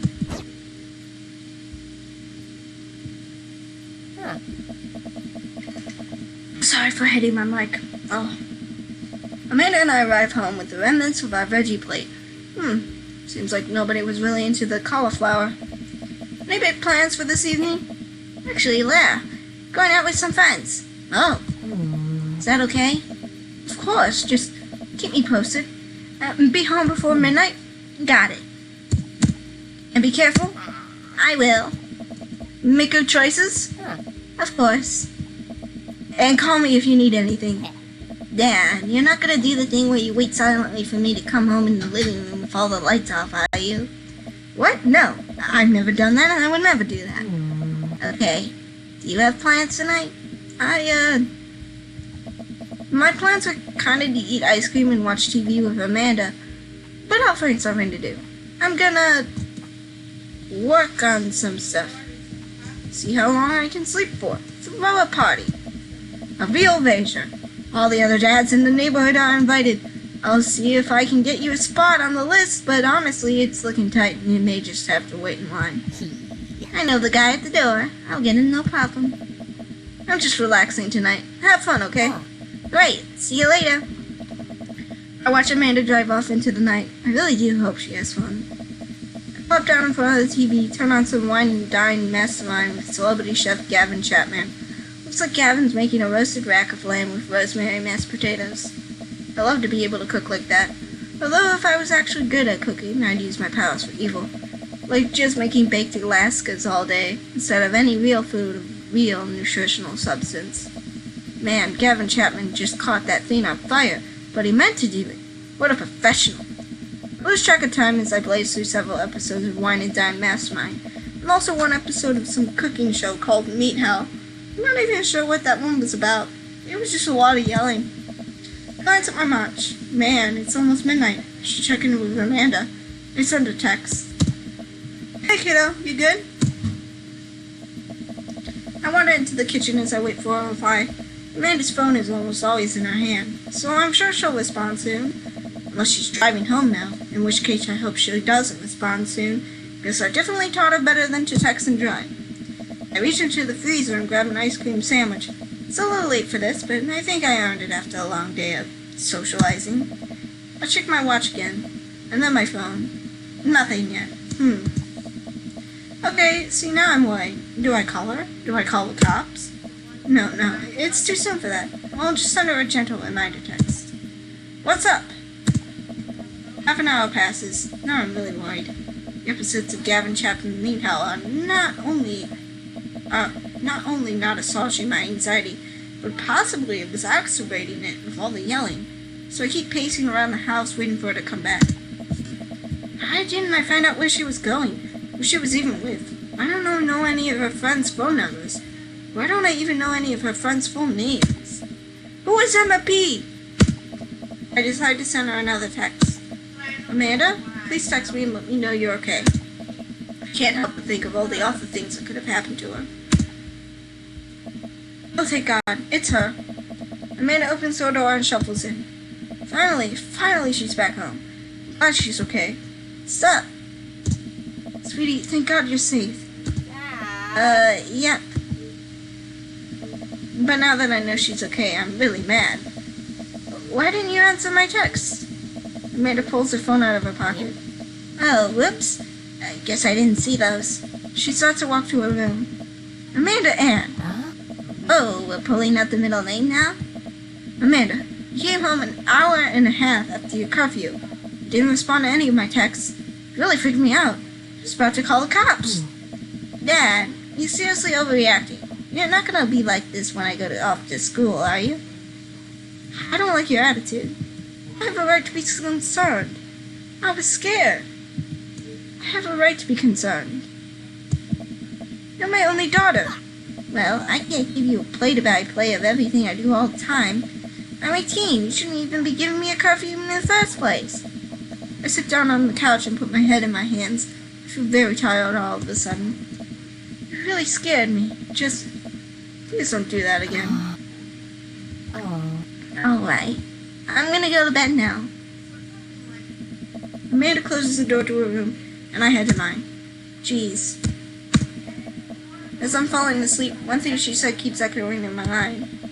You're not gonna be like this when I go off to school, are you?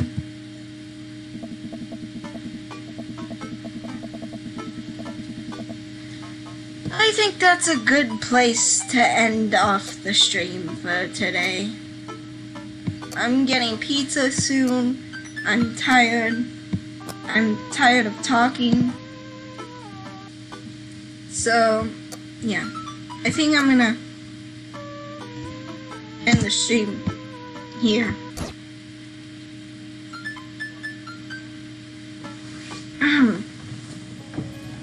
Let's find someone to raid, shall we?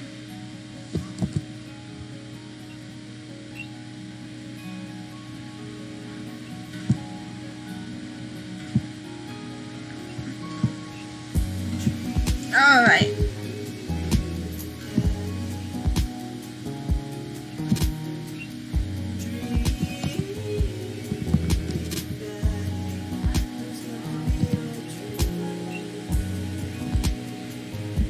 Let's find someone to raid. I had a really good time streaming today. I'm really glad I did this, but my voice hurts. I'm tired.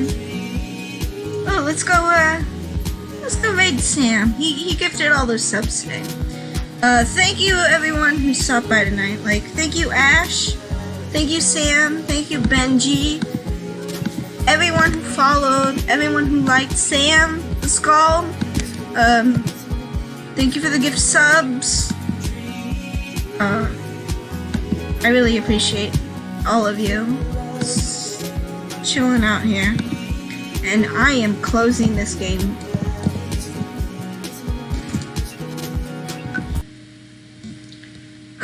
So yeah, let's go raid Sam. Oh shit, I closed the chat. I've never done that before.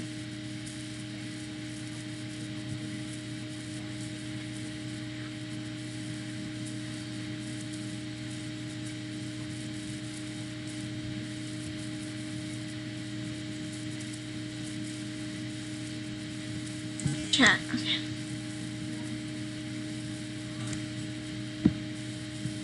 Okay. Raid.